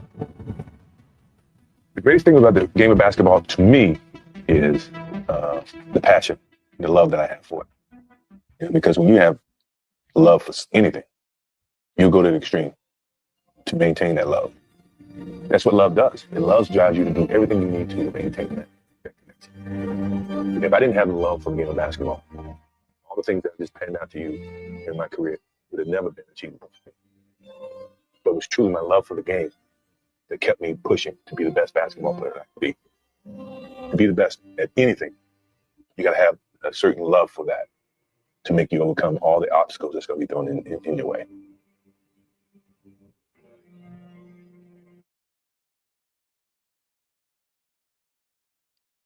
Michael Jordan, he really loved the game. And it's just so clear. It's so obvious, you know.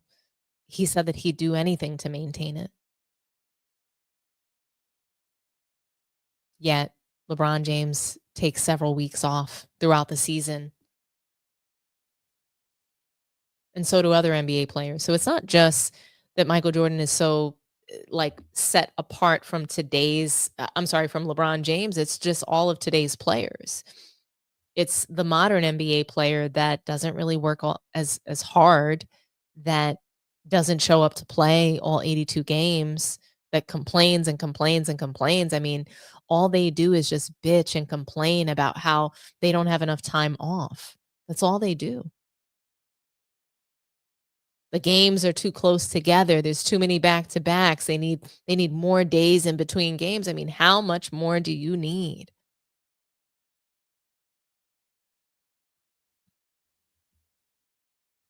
Cry me a river. It just never stops. It's on and on and on and on and on.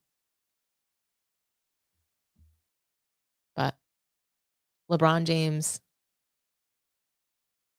he's not the GOAT. Okay?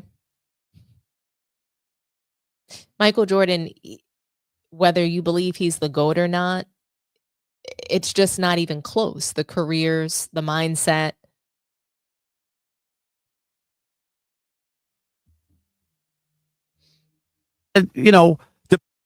Wait. The greatest thing about the game of basketball to me is the passion, the love that I have for it. The passion and the love that he has for it. Those are the greatest things about the game for him. Not holding up trophies, not sneakers. He talked about Magic Johnson inspiring him. He didn't talk about Magic Johnson's contracts, his sneakers. He didn't talk about money. He didn't talk about clout. He didn't talk about awards.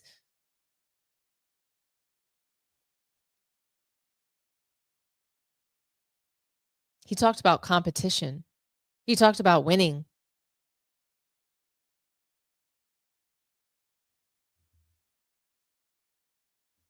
These are just a few things, guys. The difference between Michael Jordan and LeBron James, it's just so many things. It's how they play the game. I mean, Michael Jordan is so much more fundamentally sound, right? But when we talk about leadership, when we talk about just being a legend in this game, it's not even close. And so I would love to ask you guys, what's the difference between Michael Jordan and LeBron James? What's the difference? I'd love to hear from you guys. I want to read some comments from you guys, but what do you guys think is the biggest difference between Michael Jordan and LeBron James? Curious to hear from you guys. And let's see, I'll read some more comments. It looks like we got some more super chats that came through. Thank you, Wufio, for the $2 super chat. Y'all seen Danger Productions' new video? I haven't seen it yet, but I plan to. Again, Wufio, $2 super chat. Thank you and salute to you. LeBron's a diddler. Of course, you don't want him by kids. Okay, well, I don't know what he did at the Diddy parties. We just know that he attended some of them. I don't know, and I don't believe that LeBron James was, like doing anything super criminal at these parties. I mean, I think he was there. I think that he shouted out, "Ain't no party like a Diddy party," but I'm not going to say that he's done anything criminal because I just don't know. So that's the thing. And so it's a really interesting time right now that we're in with these Diddy parties and calling people out for being there. So that's neither here nor there. We will go ahead and move along to the next topic. And I know that you guys have heard Inside NBA. They did their last show last week on TNT. Very sad to see an end of an era, right? And I mean, when we talk about Mind the Game and we talk about podcasts and, we are talking about Michael Jordan coming back to the NBA on NBC. Again, we're looking at Mind the Game and how media is changing and how we consume the sport and what we're listening to, who we're watching. But one thing that stayed consistent is Inside the NBA. That was probably the number one sports show for the NBA. It was just so classic. It was so iconic, legendary. I mean, you have Ernie Johnson, whom, you know, what's interesting is that I've always liked his TV voice. I've always enjoyed him, but recently I've seen him and have heard him just having saying some things and doing some things as a moderator that I didn't enjoy. So, and it was mainly when he wants to, like when Chuck and Shaq, when they want to go off and they want to talk about certain things and they want to get their point across, he will stop them, especially if they're talking about certain kinds of players. So I don't like that. But Charles Barkley, Shaquille O'Neal, Kenny the Jet Smith, I mean, these guys have been on this show for a long time. I think it's been on for 30 years. That's incredible. They have essentially pioneered the NBA talk, which I love. And, you know, the show has just been so impactful. And so to see it go from TNT and now it is moving to ESPN, I don't know how I feel about that. The Odd Couple, Rob Parker and Kelvin Washington, they chatted about it quite a bit. I'm going to play it for you guys. I think that, I don't know, there is something about it leaving TNT, going to ESPN, and mainly because Charles Barkley's he's called out ESPN. He's trash talked them. I don't know if he's got beef per se, but he's definitely talked a lot of shit about Stephen A. Smith and ESPN, and he has not had any respect for them. So I don't know how this relationship is going to go when him and the show are over there. I think it's going to be, time is going to tell, right? Is he going to be respectful of his coworkers over there on ESPN? I don't know. Is he going to get into it with Stephen A. Smith? Are they finally going to have, like, I don't know, this long awaited sort of talk? Who knows? But I do think that it's going to be interesting. I want to play for you what Rob Parker said. Let me find it for you guys real quick. I thought that it was interesting, but basically he's asserting that moving inside the NBA to ESPN is a mistake. And I don't know that it's a mistake, because I don't know that I would never want to see it again, but I also don't know if it's a good idea. I don't know if it should have moved to ESPN specifically, but we'll hear what they have to say.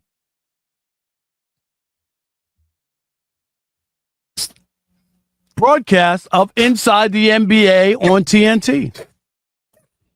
And we thought it was going to be the end. You know, TNT lost the TV contract. Mm-hmm.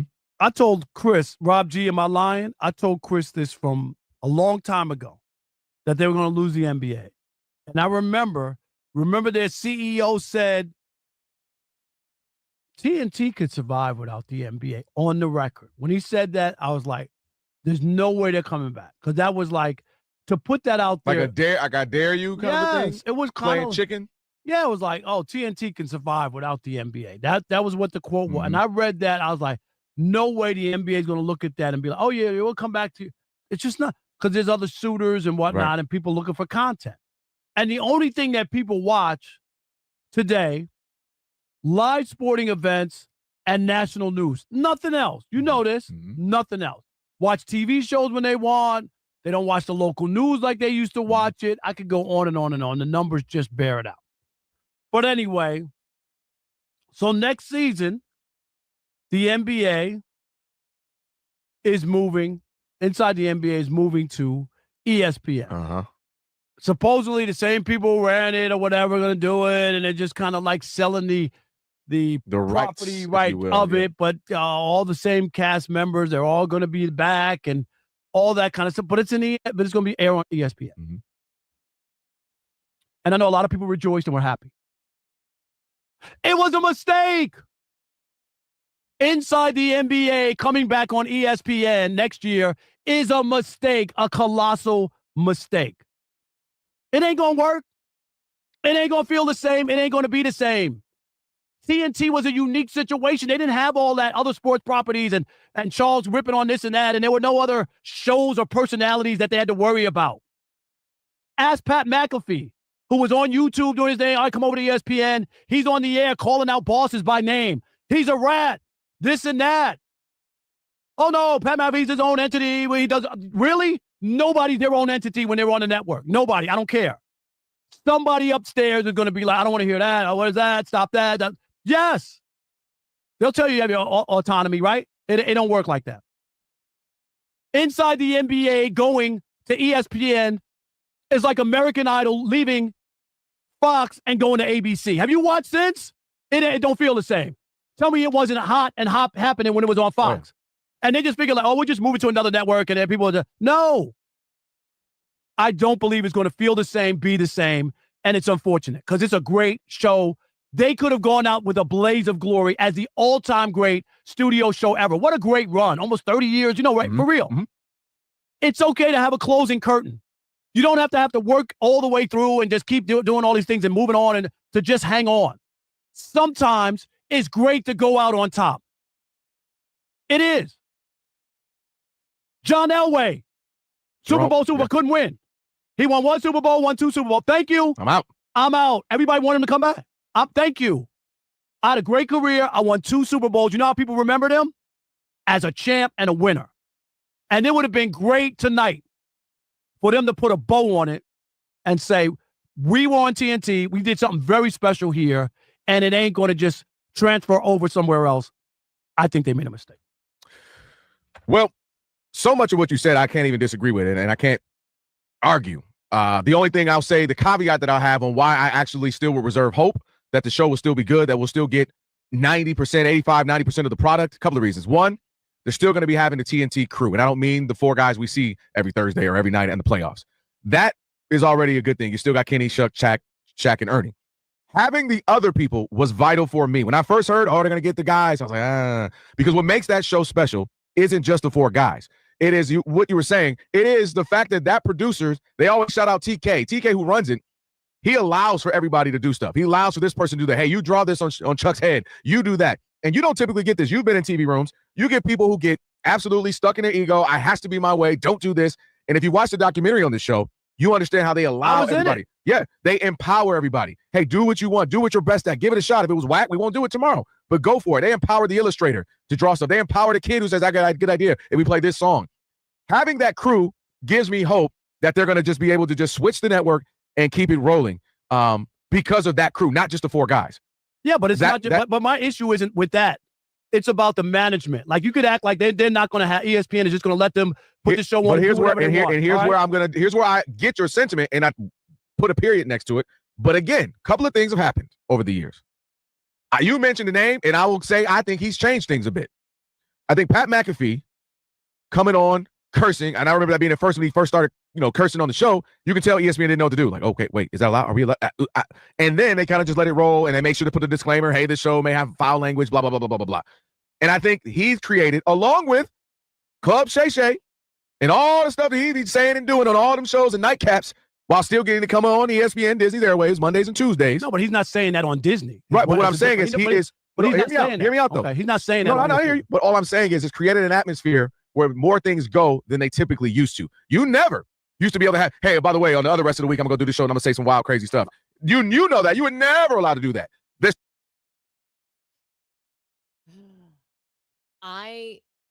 So here's the thing. I think that there's something to what Rob Parker is saying, to just like let something end on such a high note.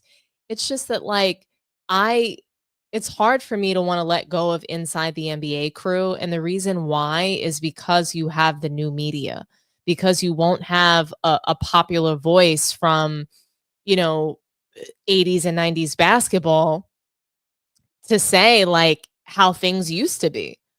You'll have only new media people making up lies and saying that LeBron James is the GOAT. So I think that there's still a market for the Inside the NBA crew. I disagree with Kelvin Washington and Rob Parker. I don't know. I don't think that they nailed this take. I think this was a bad take. I think that the Inside the NBA, they can go to any network they want. Do I love ESPN for them? No, but I don't think that they should have just ended the show. I don't.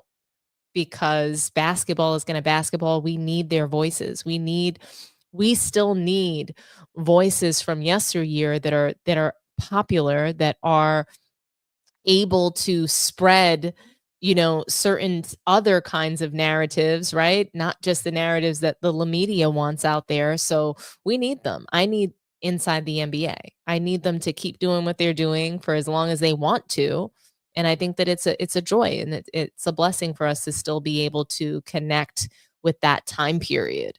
So, I think there's a huge market for nostalgia, and they help us out with that a lot. So, cheers to the Inside the NBA crew going to ESPN. I am curious to see all of the drama that unfolds there with Stephen A. Smith. I wonder just how they're all going to coexist on that network. So, more to come on that. Really interesting stuff. Guys, I want to take a moment to talk about the Knicks. I'm not going to spend that much time on it, but I do want to talk about them. I want to talk about the way that their season ended, what I think is sort of next for them. Should the Knicks fire Tom Thibodeau? That's the big question floating around everywhere right now. And I think that, like I said, I think that it's a really interesting sort of narrative, right? The Knicks, they either overachieved or they underachieved in some folks' eyes. I think that, quite frankly, I think that this was their year to go to the finals, and they might not have another chance with this iteration of this team. So I think that they blew it. I think they potentially blew their chance to make it to the finals and have a finals appearance for the first time in over 20 years, right? It's been like about 25 years or so since they've been to the finals.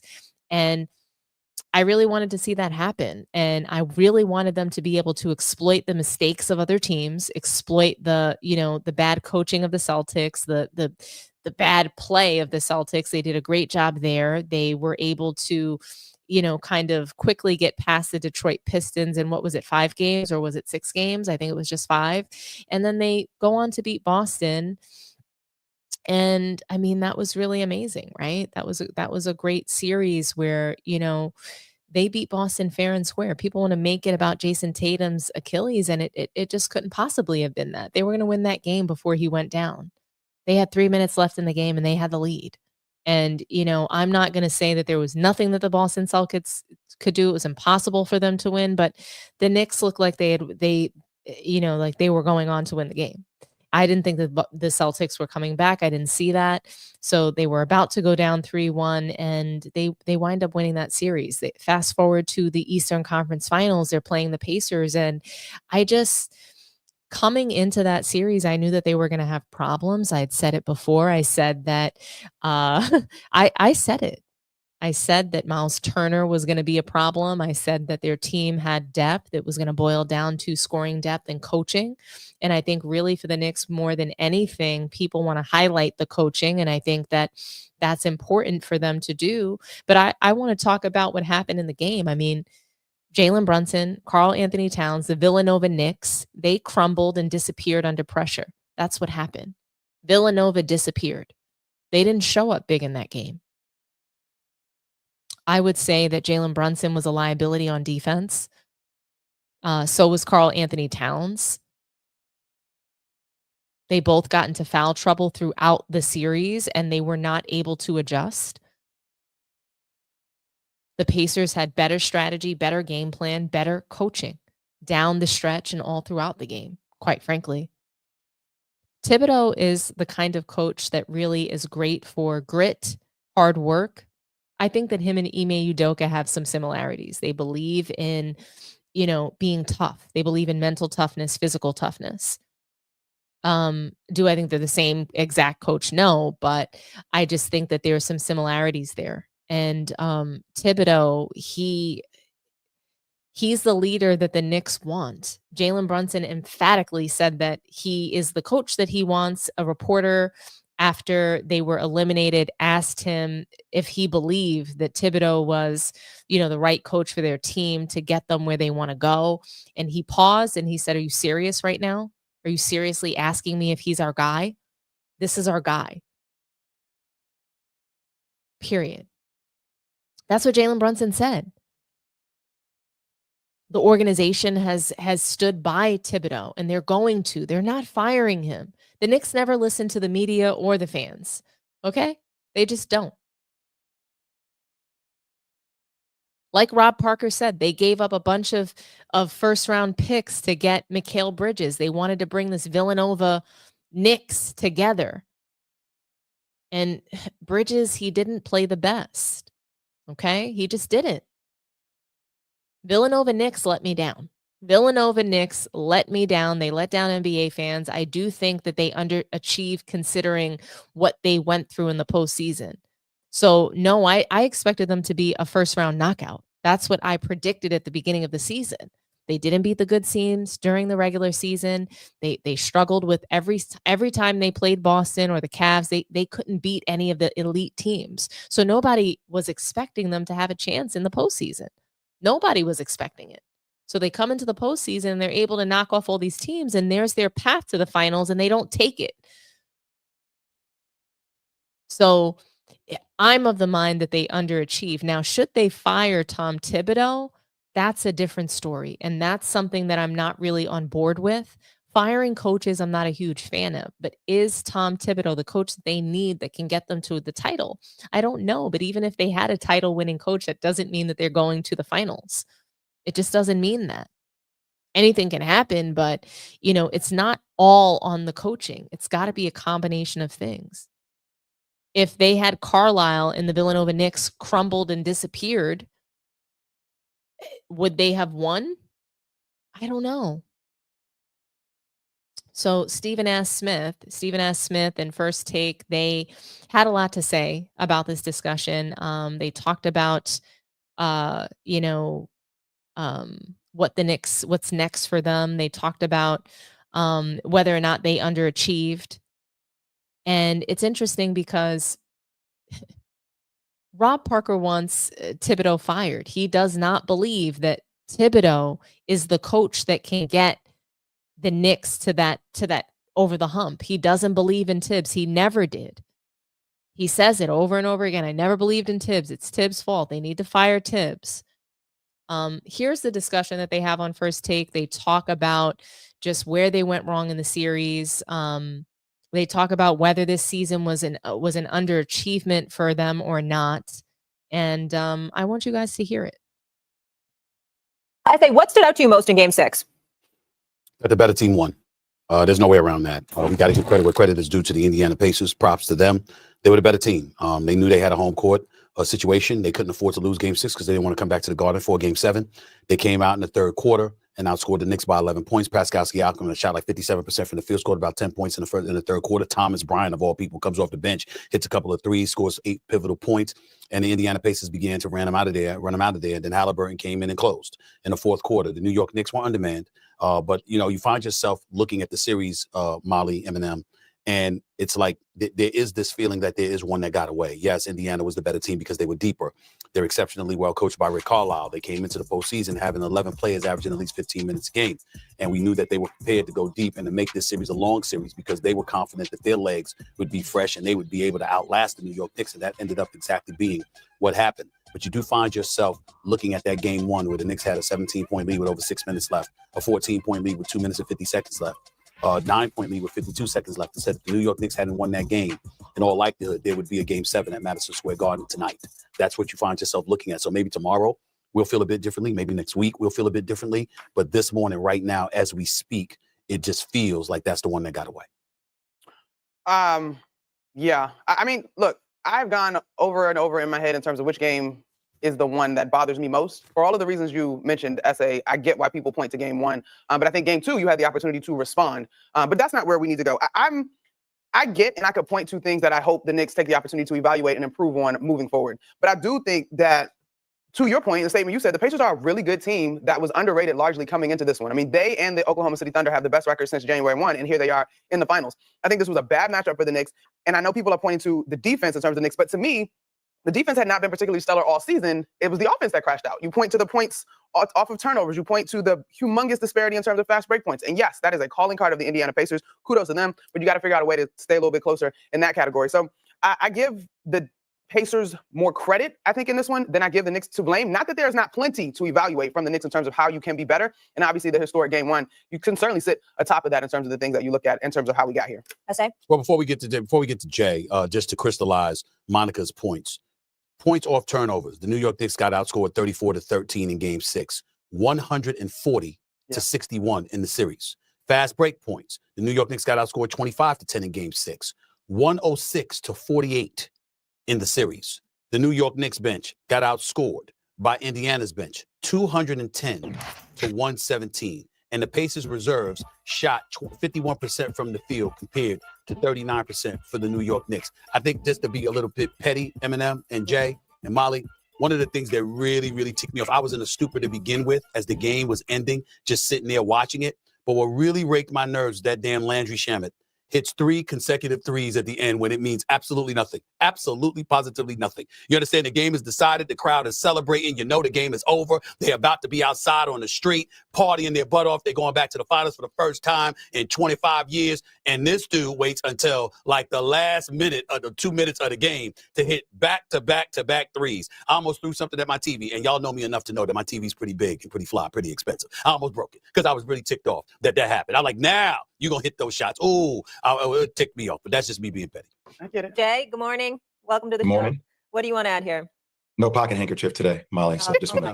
That was hilarious. By the way, No piece of paper. No piece of paper. people love that line, Jay. If you would like to call me out, You're a man of the people. Molly, yes. Jay's a man of the I people. made you relatable, Jay, okay? You're not so bougie anymore. I was doing you a favor. Go ahead. How many people in America are going to imitate that, by the way? How many people in America are going to imitate that, by the way? They're going to go to no store, no department store and buy a pocket square. They're going to go to a printer and print it out and imitate Jay Williams. He's going to start a new damn trade. Y'all mark my word. I say, let's just start this whole co. Let's just go in that together. We can split that equity. I'm with you. This dude always looking for a side hustle. You looked clean Always. regardless, Jay. You are unbelievable. Go ahead. Thanks, Molly. I've been waiting all weekend to talk to you about this, and Eminem, you too. Let's just call it what it is. I don't feel like you could win playing 1990s basketball in a 2025 league versus an Indiana team that is built upon pace, spacing, and versatility. When I watch Tibbs, I feel like he is elite at coaching effort and grit. And then when I watch Carlisle, I feel like he is great at tempo and geometry. And it feels as if this style of basketball in which Tibbs plays, if you don't have the perfect personnel for how you want to defend, how you want to play offense, I'm watching a more evolutionized style of basketball that the NBA has kind of grown through strategy-wise over the years. If you want to take that next iteration, I know personnel is not the same of Golden State and where the league is going. And I like the disruptive nature of how the Knicks play, but it just feels like this style felt inevitable against the style of the Knicks, where everybody at times just sat and watched Jalen Brunson. And I'm not saying that it couldn't be efficient, but it felt like the two contrasts that one was old and one was new and upcoming. And the new upcoming style is the one that's going to be here for a long time. And I don't feel like Tibbs' style is the one that's going to get you over the hump with this type of personnel. Stephen A., we all expected it to be Cleveland and Boston in the Eastern Conference Finals, right? So with that in the back of your mind, do you think the Knicks over or underachieved this year? Well, I think they overachieved. I think that when you get to within 2 games of an NBA Finals, they overachieved, because even though we walked into the season before a game was played anticipating that they had one of the best starting fives, and as a result, they would be in the conference finals. As the season went on, pretty early in the season, when we saw Cleveland start off with 15-0, we saw Boston and Cleveland on a collision course. And then over the course of the regular season, we saw the New York Knicks against Cleveland, against Boston, and against Oklahoma City literally go 0-10, winless in 10 encounters against the 3 top teams in the NBA. And so as the postseason approached and we recognized the fact that Cleveland was going to be a clear number 1 seed and Boston would be a number 2 seed, it was a foregone conclusion in all of our eyes that the New York Knicks were going home in the second round again, just like they did last year. Matter of fact, it was going to be worse because they wouldn't take the Boston Celtics past 5 games. And then the series started and we saw the Knicks steal not just game 1, but game 2 in Boston. We said, wait a damn minute.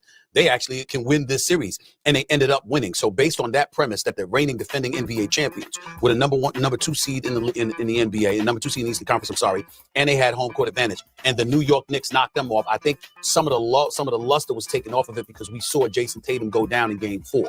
Boston win game 5 without him and then come back and get obliterated by the Knicks in game 6. But what we're forgetting is that same game that Jason Tatum went down, it was a little under 3 minutes left, if I remember correctly, and the New York Knicks were en route to going up 3-1 on a Boston Celtics team. Although Porzingis was compromised, they were still loaded enough.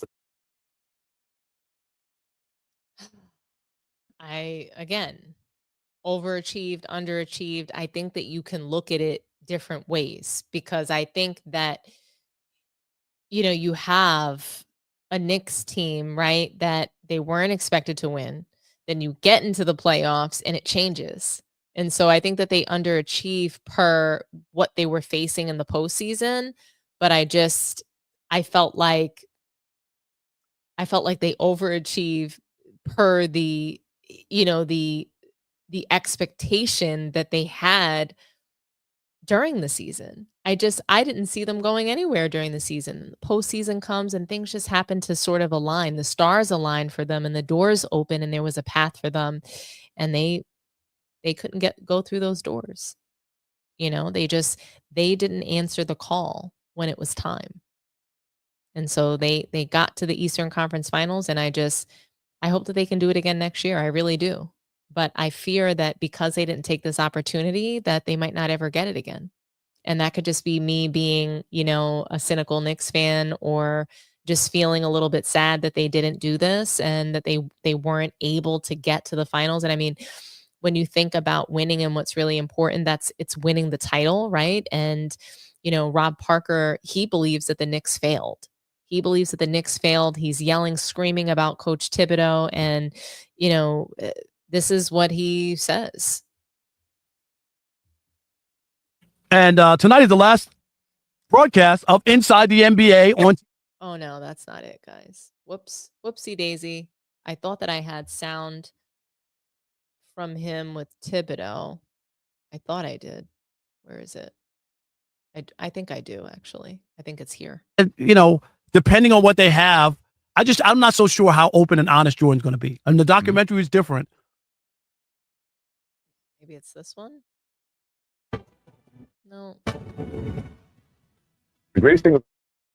No, I guess I don't have it. But long story short, Rob Parker, I mean, he freaking annihilated Coach Thibodeau and the Knicks. He talked about them being a complete failure. If we, you know, I want to find this and play it for you guys because it was really, really good. Oh my gosh, it was so bad what he'd said. Yeah, and basically they were asking if the Knicks should fire Thibodeau. Okay, so obviously the finals are set. We know it's the Pacers and the Thunder. We'll get into that. The final doesn't start till Thursday. But there's some stuff we need to, you know, hash out and talk about of the fallout. Because the last series, of course, was the Pacers and the Knicks. Mm-hmm. And Rob G, I don't know, we didn't talk about this, but do we have the sound or no? From Jalen Brunson when they were asking him about. Yeah, he got mad with the he was reporter, is that a real question? It was kind of like, am I right, Rob G? Is that fair? Right? It was like, is that a real question? He was talking to you, though, right? Yeah, no, he going to talk to me now. He didn't know what I was going to be saying. Okay. He didn't know. But my point is this, and I know if you're Knicks fans, you know they were ready in the streets and they were naming streets after players and all that. But if you're a New York Knicks fan and you don't think what happened this season was a failure, then you have no idea what's going on. The 20-24-25 season was a big failure for the New York Knicks. You went out, you got Karl Anthony Towns, you made a big trade. Mikal Bridges, you gave up 5 first-round picks, right? Mm-hmm. You did all these things. And the idea that last year you went to second round, lost, right, in 7 games to the Pacers, you wanted to be better, you thought blah, blah, blah. You made all those moves. Not only that, you beat the defending champs. And you can talk about, the Celtics got, Tatum got hurt. No.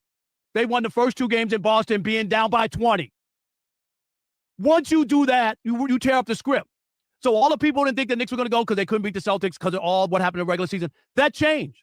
And so should have the expectations of this basketball team, which was that they were going to finally get to the championship for the first time in 25 years, right, since 1999. Prince sang about it. The Knicks were about it back then.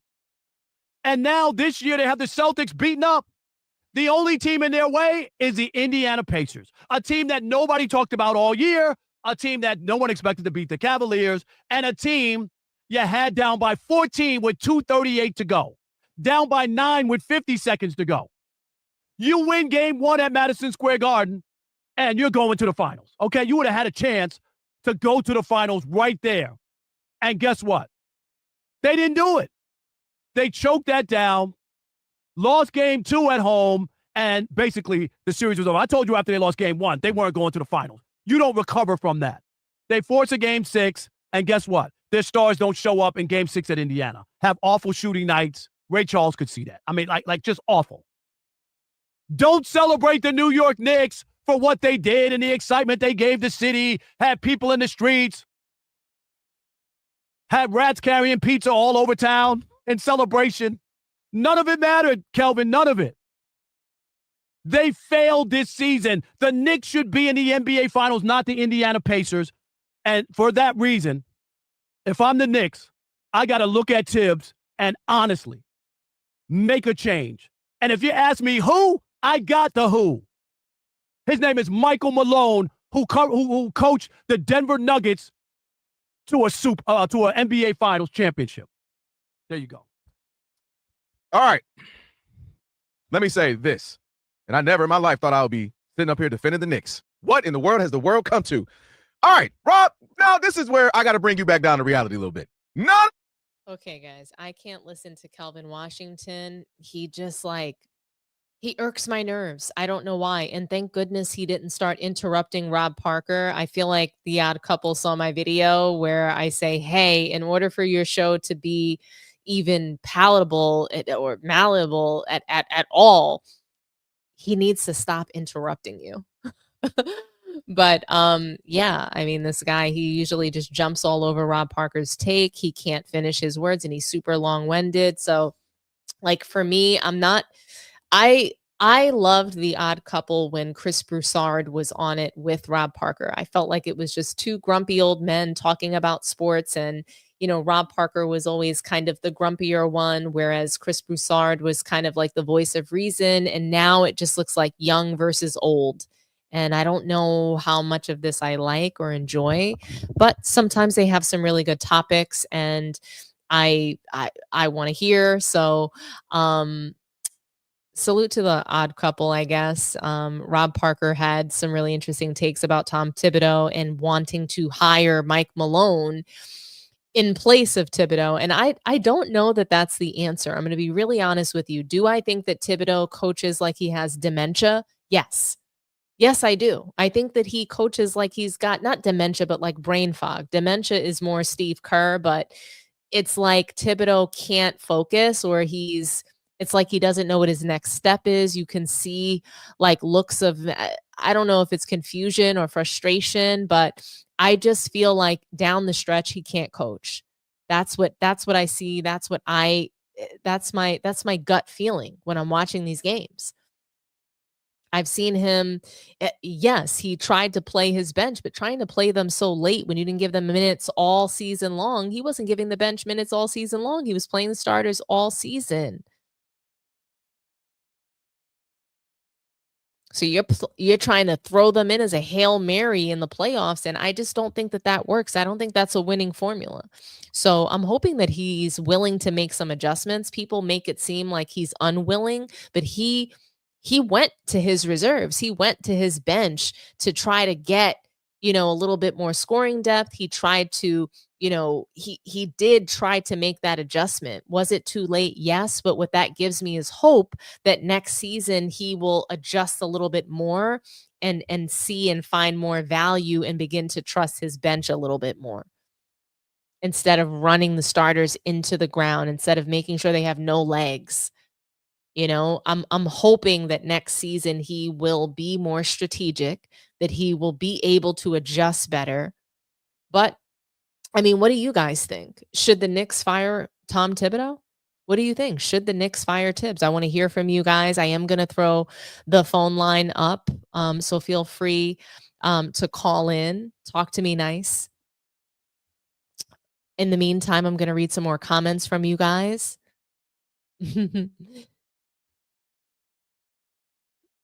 Clutch Sports Promotion. You're so funny, Brother Juma. Salute to you. William Wright. I say that this series, the finals go 6 games, Thunder over Pacers, but the Pacers do battle a lot, although the Thunder has the size there. So guys, I didn't even talk about my prediction for the finals yet. I think that the Pacers get swept. Yeah, I don't think that Halliburton will be able to do anything against the Thunder. Okay, I'm going to say that flat out. I think that Halliburton, so here's the thing. I think that Halliburton is overrated, but overrated in a sense where I just don't think he's a superstar. So I don't think Halliburton is a superstar, but I don't think he's overrated as far as being an all-star, as far as where he was being placed and ranked prior to this season. Like, I have no issue with where they were rating him before. I don't think he deserved the overrated label that his peers gave him, because I don't think he's a superstar. He doesn't have a signature shoe. He plays like shit at will. he'll be in the single digits. Jalen Brunson, Karl Anthony Towns, they didn't get embarrassed in any single game, against the Pacers. Yes, I mean, the Knicks lost to them, but Jalen Brunson wasn't left with 5 or 8 points in a game. That didn't happen to him, but that happens to Halliburton because he's not a superstar. That's why. We have our first caller. Thank you for calling Sports Tea. Talk to me nice. Hello? Hi, is this Sabrina? Yes, it is. How you doing? Hi, Sabrina. Come on, girl, cook for me. Which topic do you want to talk about? Did you want to talk about the Mind the I Game can talk series? a little bit about, I can have one thing to say about every topic. Oh my gosh, yes. I Let's don't want to talk talk about through. inside. I just want to make it brief. Stop advocating for Thibodeau. We need Mike Malone. They had the pieces to win.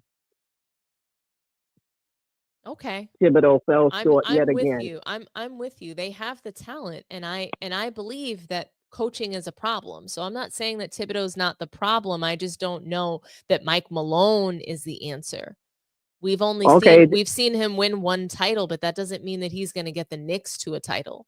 That doesn't necessarily mean that he's, the right winning coach. I'm not confident in Mike Malone. I've seen some things that were not good while he was coaching the Denver Nuggets. So I'm not too sure about him. Fire Tibbs. I'm okay with them firing him if they're truly going to get a better coach. I just don't know that they are. The Knicks, they don't always make the best organizational decisions, and that's what I've been used to my whole life. So them finally having some stability in the team and them being a watchable team and a team that wins games, that's what New Yorkers are looking for. I just don't see the Knicks winning a title, even with Jalen Brunson on their team. I think Mike Malone was coaching with his hands tied behind his back. Don't forget he had Jokic. That's true. That's true. And I mean, it's the probably Knicks a lot lost that he this could not series. do that he wanted to do. Maybe bench Jokic when he was playing lousy. He know he couldn't do what he wanted to do. Perhaps. I mean, he was known for favoring the star players, but what I can say is that Thibodeau definitely he's not up to snuff. I don't think he's a great coach. I think that coaching is what lost them the series. If they had Carlisle, they might do better. But yet they only have Karl Anthony Towns and Jalen Brunson to score the ball.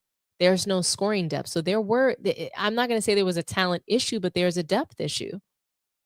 And they didn't play their bench until the end of the season. So how can you really know what the bench was capable of doing? I believe they had what it took on the bench. It's just a problem is Thibodeau. He plays the starters throughout. He's the only coach that plays the starters all the way through the whole season. Not even to see who he has sitting on the bench for a possibility of playoff sign. I think you're right, Sabrina. And you do that early in the season when the games really don't count, but when it gets down to it and you need to play those starters to make the playoffs, then you do what you have to do. But you play those players at the beginning of the season. No, I'm That's with after you. you won a few games in the first 10 games. I'm with you, Sabrina. What do you think? Why do you think that LeBron James was lying on Mind the Game? I'm having a problem hearing you. I hope I put my phone on speaker. Maybe it'll get louder from my end. I can't hear you that well. Can you hear me now? Hello? Can you hear me now, Sabrina? Yeah, I can hear you, but do you have a problem? I put my phone on speaker. No, I hear you perfect. But okay, I just because want I to have a ask dead you. zone in my bedroom, so I'm just making sure you can hear me. I can hear you. No worries. So how do you think that LeBron James fans reconcile his time on Mind the Game? What do you think they have to tell themselves? I don't even waste my time watching that foolishness. The man, he's not even a man. He's a man child. He's gone through a brain stunt at the teenage years. Yeah. And he doesn't have the mental capacity to match his age. It's totally ridiculous. I don't even watch that nonsense. Yeah, I mean, I think, and it's crazy how many skills LeBron James is missing just in basketball and in life. Maybe going to college and gaining some of those social skills might have helped. But, what do you think is the main difference between Michael Jordan and LeBron James?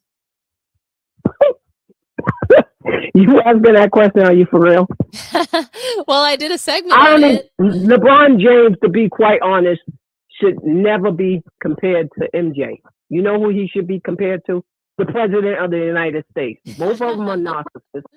Both of them read from the same book, the same dictionary for ages 1 through 4, because both of them dumber than 5th graders.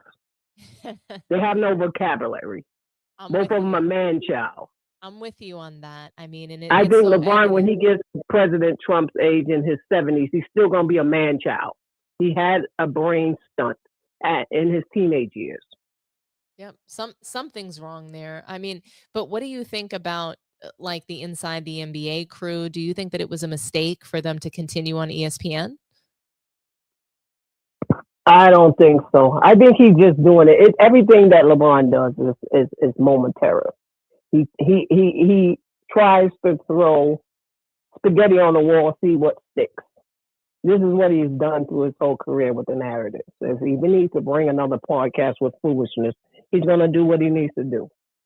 I hear you, but what about I don't even what want about to the talk about that inside? food no more. What about the TNT show Inside the NBA? Do you think that it was a mistake to move them to ESPN? I don't have a lot to say about that right now because I haven't been watching. Gotcha. I haven't been watching, so I can't say much. But I did send a text thread about Michael Jordan.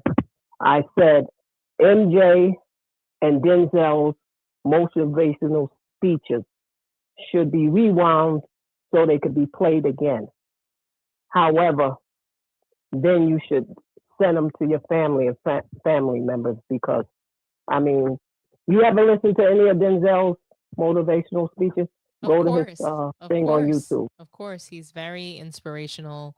I think Mhm. that you know, when you hear him talk, you just wonder how can you apply some of these things, and very, very inspiring, very powerful words for sure. But Sabrina, I want to thank you for your call. I really appreciate you, and I hope that you enjoyed tonight's show. I did. I had to take a break because I take care of my mom. Oh, well, So thank you I'm so glad I much. was able to come back when you had the phone lines open. Thank you so much for calling in. I hope everything's okay with mom. And I'm not going to advocate for Thibodeau. That's for sure. I'm definitely not advocating for him. So don't worry. I'm hoping, and I'm going to keep my fingers and toes crossed that we get a better coach next season, or that we at least can make it further than the Eastern Conference Finals and head to the finals and maybe even win a title. So Hopefully the organization will do what they normally do. Start trading away players. They need to stick with these players at least for another year. I know. With a new coach. They got to get rid of Thibodeau. I really hope they don't trade Mikal Bridges. He had a bad season, and I hope that he can turn it around next year. But thank you so much, Sabrina, for calling in. I hope you have a wonderful night and get some rest. Okay, thank you. Thank you. And have so a blessed much. night. All right. Hopefully, Young don't come in on the phone line and give you problems. We'll see. I'm watching until the show is over, as usual. I Thank want you to see so other people's much. comments That's my as well. girl. I really appreciate you, Sabrina. Okay. All righty. Good night. Good night. We do have time for another call. If anybody else wants to call in and share their thoughts, I have time for one more phone call. Call in. Talk to me nice. Let's see. I'll read some comments in the meantime. Let's see what we've got going here.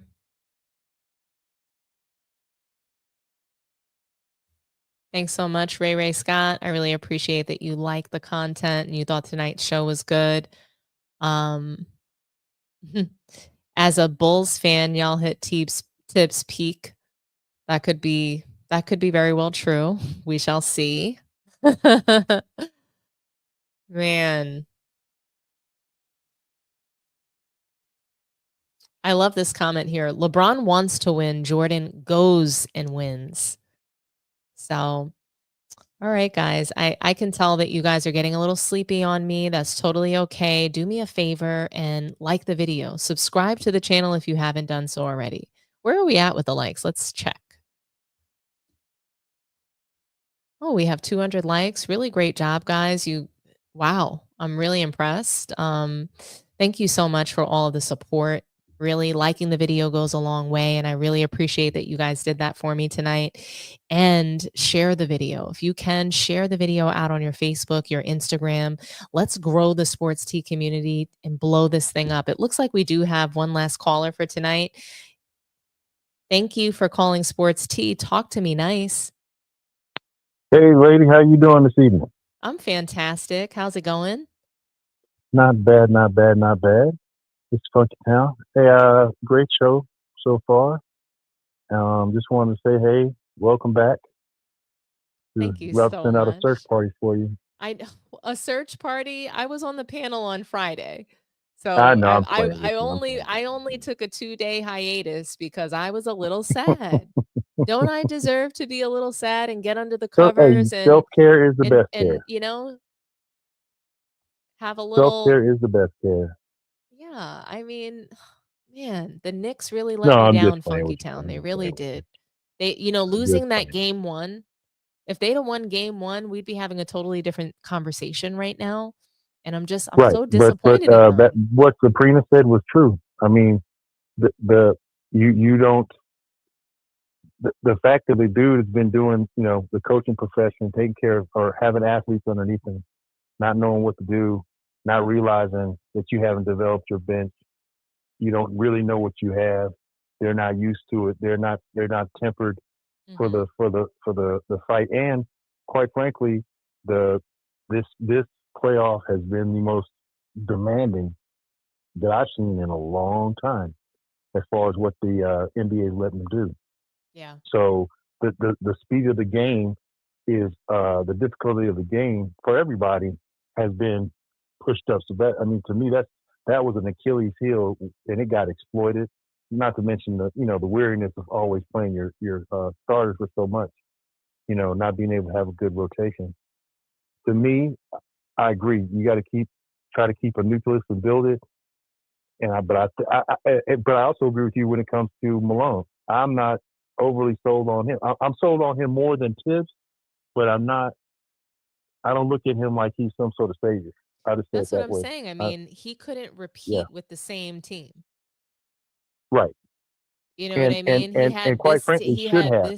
Exactly. And I know they got rid of Bruce Brown, but they still should have Mhm. been able to repeat with their core players. I Yeah. mean, that's what I'm trying to say. Like, I don't know that No, Mike I'm Malone, in total agreement with you. I'm but not. See, I'm not gonna fine with wave the them ban for him. firing. Like, I'm fine with them Right. firing Thibodeau. Like, I'm okay Right. with that. It's just Yeah. who else are they going to get?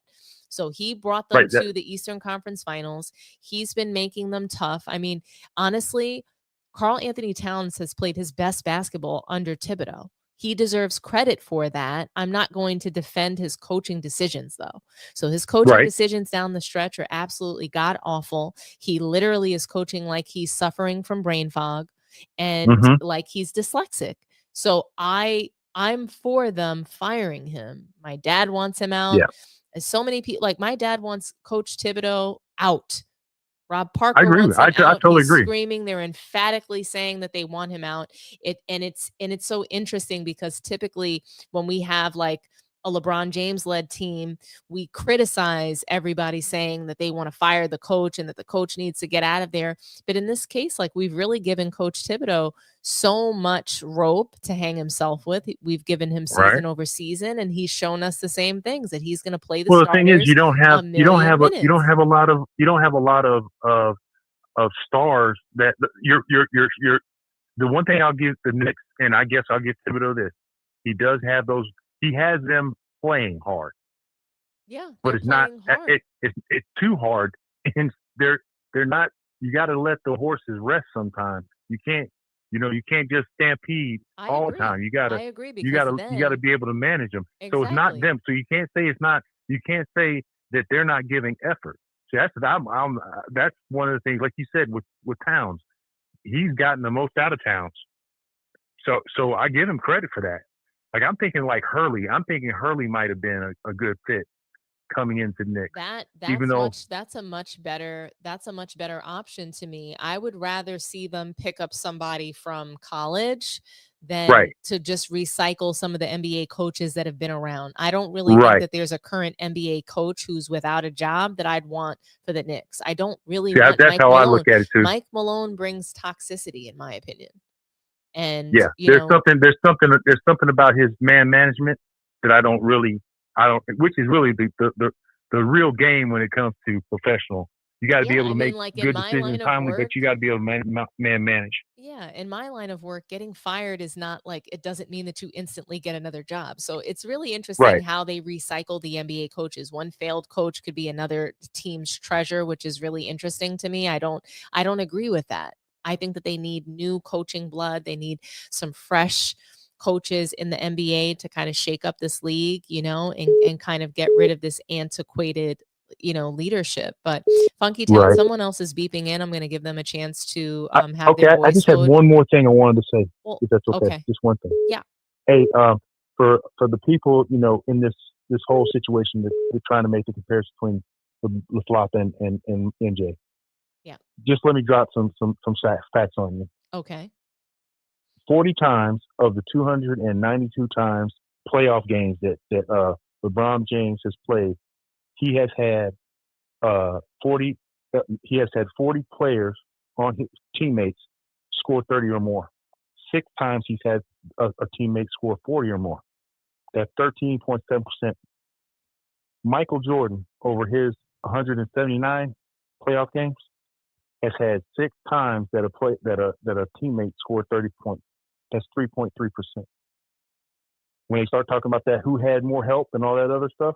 I mean, we know that LeBron James has had more help. I mean, we have. Yeah. I mean, look at this. Look at this graphic that I'm putting on the screen right now. Got here. These are the all-stars that Michael Jordan played with. I don't even know. Has Tony Kukoc made it into the Hall of Fame? Oh, he made it to the Hall of Fame, but he wasn't an all-star. So I'm sorry. So these are Hall of Famers. So that's why I'm asking that question. So I don't remember. Yes. So Tony Kukoc. So these are 4 Hall of Famers that Michael Jordan played with, and these are the Hall of Famers to the right that LeBron James have played with. So just really interesting stuff, But LeBron James has had way more help. He's had way more benefits of a lesser physical league, and just all kinds of, like he said, he gets to trick the refs. And I mean, that's his game, tricking the refs, foul baiting. This is what he's talked about. This is what he said himself. Look at how many players that he played with that would be classified, would get a double, would warrant a double team. Mm-hmm. Michael Jordan never had a teammate that was double teamed when he was on the court, ever. Even in Washington. It's really interesting. And you look at all that. Look at all those players you got over there. I mean, and now you understand how the lane was so open. Michael Jordan shouldn't have even have been the first option on his Washington team. So so it's amazing that they weren't double teaming Jerry Stackhouse and other guys. So but no, it was him. Yeah, no, you're right. I mean, we should never be comparing Michael Jordan and LeBron James. I'm with you. That was my whole point. This should stop this madness. We need to stop it. There really is even no close. comparison. It's not even close. I mean, Michael Jordan, you'd have to add another 2 or 3 Hall of Fame careers just to make up for what LeBron James is missing in comparison to. If you want to talk accolades between him and LeFlop, you're literally talking about Kevin Durant. You're literally talking about Kevin Durant's accolades and LeBron, and quite frankly, you're still short. Absolutely insane. Put that in perspective for a second. Yeah, still short. Okay, can you imagine between the 2 of them, they didn't get all those scoring titles? It's just insane. Yeah, but thank you so much, Funky Town. You have a wonderful evening as well. This is a perfect note for us to end the live on. So thank you so much for calling in and supporting and just being amazing. So all right, you have a good one now. You too. Bye. All right, bye-bye. Wow, guys, I've had so much fun tonight. It was really nice coming back and just, being here with you all, talking about how sad I am about the Knicks. I mean, that wasn't really easy. I feel bad because it looks like someone tried to call in again And if they answer, then I will go ahead and end the live with them, actually.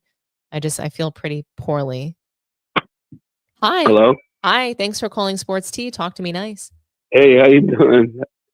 Great show tonight. Fantastic. Thank you so much. Who do we have on the line? Yeah, can you hear me though? Because I'm something low. I can hear you. Who do we have on the line? Who I have on the line? Yeah. Who's This calling? is Sports Fact. Oh, hey, Sports Facts. Oh my gosh. I'm so happy to hear from you. It's been such a long time. How are you doing? Yeah, this is a great show tonight. Thank you so much. What did you want to cook on? The Knicks. The Knicks. So tell me, Yeah. should the Knicks fire Thibodeau? What do you think? Not yet. you know I'm from New Jersey, right? I sure do, because you told me. All right. So, all right, now what I was saying is I think the Knicks is close. I think for one, I think he overplayed them all season, right? Mm-hmm. And maybe they bench didn't have no experience, but I think they need more on their bench, and they'll be just fine. They can really, cause they could have won. I think Brunson need to get a little in shape. I think Karl Anthony Towns needs to be in shape. Mitchell Robinson's out of shape, and OG is out of shape. I think they need firepower off that bench, like a Cam Thomas or Jackson Hayes or something like that, so they can have more people to come off that bench and bring more energy. And they need scoring off the bench, so they need help off that bench, like I said, like a Cam Thomas type player, and maybe a Jackson Hayes, and they get out that series. You're right. Scoring depth and coaching. This is literally what the series boiled down to. Those two things. And, I would say that the coaching was even more critical. Carlisle just outcoached him the entire series, every single game. Yeah, honestly. he definitely outcoached him. He's out coaching, but I agree with you that they need more scoring depth. I think Sabrina's also right that they have the talent and personnel. They just need to be utilized properly. And that happens a lot. Yeah. So, Right. Thank you so much, Sports Facts, for calling in. I think you're awesome. I do want to read your super chat while you're on the line. Thank you so much for the $4.99 super chat and all the support that you've given since really the channel started. You're one of the day ones. So I just really want to thank you and appreciate you for being here and really rocking out since I'm always we had, always no there. subscribers on Sports Tea. So thank you so much. But here's your super chat. Knicks needs athletic bigs and scoring wings off the bench. Jackson Hayes, Cam Thomas, and a nutritionist for Brunson, OG, Cat, and Robinson. I'm with you because I got to tell you, Brunson, Cat, like they were a liability. Robinson, they were liabilities on defense. OG Anunoby, Right. I really like him. I think that he's strong, he's aggressive. But I'm with you. Let's get them a nutritionist and let's figure out how we're going to retool for the next season and what different things that they need to work on in order to get better for next year. I am looking forward to the next season for the Knicks and just seeing how they make some slight changes to get better, but it's not going to be their coach. They're not going to fire him. They're just not. Real quick. Yeah. Real quick. I'm just so scared. The Knicks took so long to get good. Yeah. I'm so scared that if they don't just tweak it and stay where they at and tweak it and maybe get a little bit better, that they try some crazy move, they just fall off the cliff again and we'll never see them again. You know what it is? I just think that as long as they have Leon Rose and they have Rick Brunson a part of that coaching staff, I think they'll continue to make some good decisions. I really do, and I see Brunson working for the team later on in life too. So following up the father. Yeah, that's just kind of like what I see and imagine. And I trust Brunson. I trust Rick Brunson and Jalen Brunson. That's who I trust. I trust them to make decisions for the team. And even if they never win a title, I'm happy to see the Knicks competitive again. And I know that Right. bar is not the highest bar. That's not what Michael Jordan would think is good enough. But that's what I've known the Knicks to be, is a team that competes.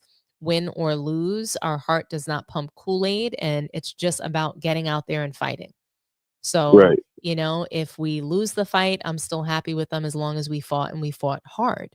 So that's Right. That's where I'm at with it. But I'm super disappointed in the way that this season ended, even though they went further than what I predicted them to go in the beginning of the season. So Right.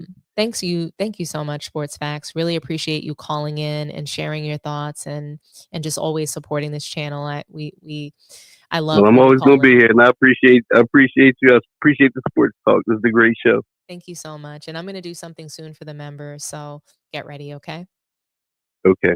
Feel free to also message me with a topic that you want me to do for the members. So I'm open to that too. All right. Thank you. All righty. Thank you. Have a good night. Right. Guys, I'm like I said, really great time for us to end the live. Really appreciate your call-ins and always great to chat with you guys about sports and just to be in this moment with you guys. So thank you so much for being here, for supporting, joining the stream. Don't forget, like the video if you haven't, subscribe to the channel if you haven't done so already, and share the video. Share it out on your social media, Facebook, Instagram, TikTok, X, all those cool places that you're on, Twitch. You know, make people aware of Sports Tea so that we can continue to grow this community and have some really great live shows and to just really, you know, get a group of people that want to bring other people together to talk about sports and to have some fun. So thanks a lot for being here and really, really appreciate you. Thank you so much. Have a wonderful night and I will see you guys soon.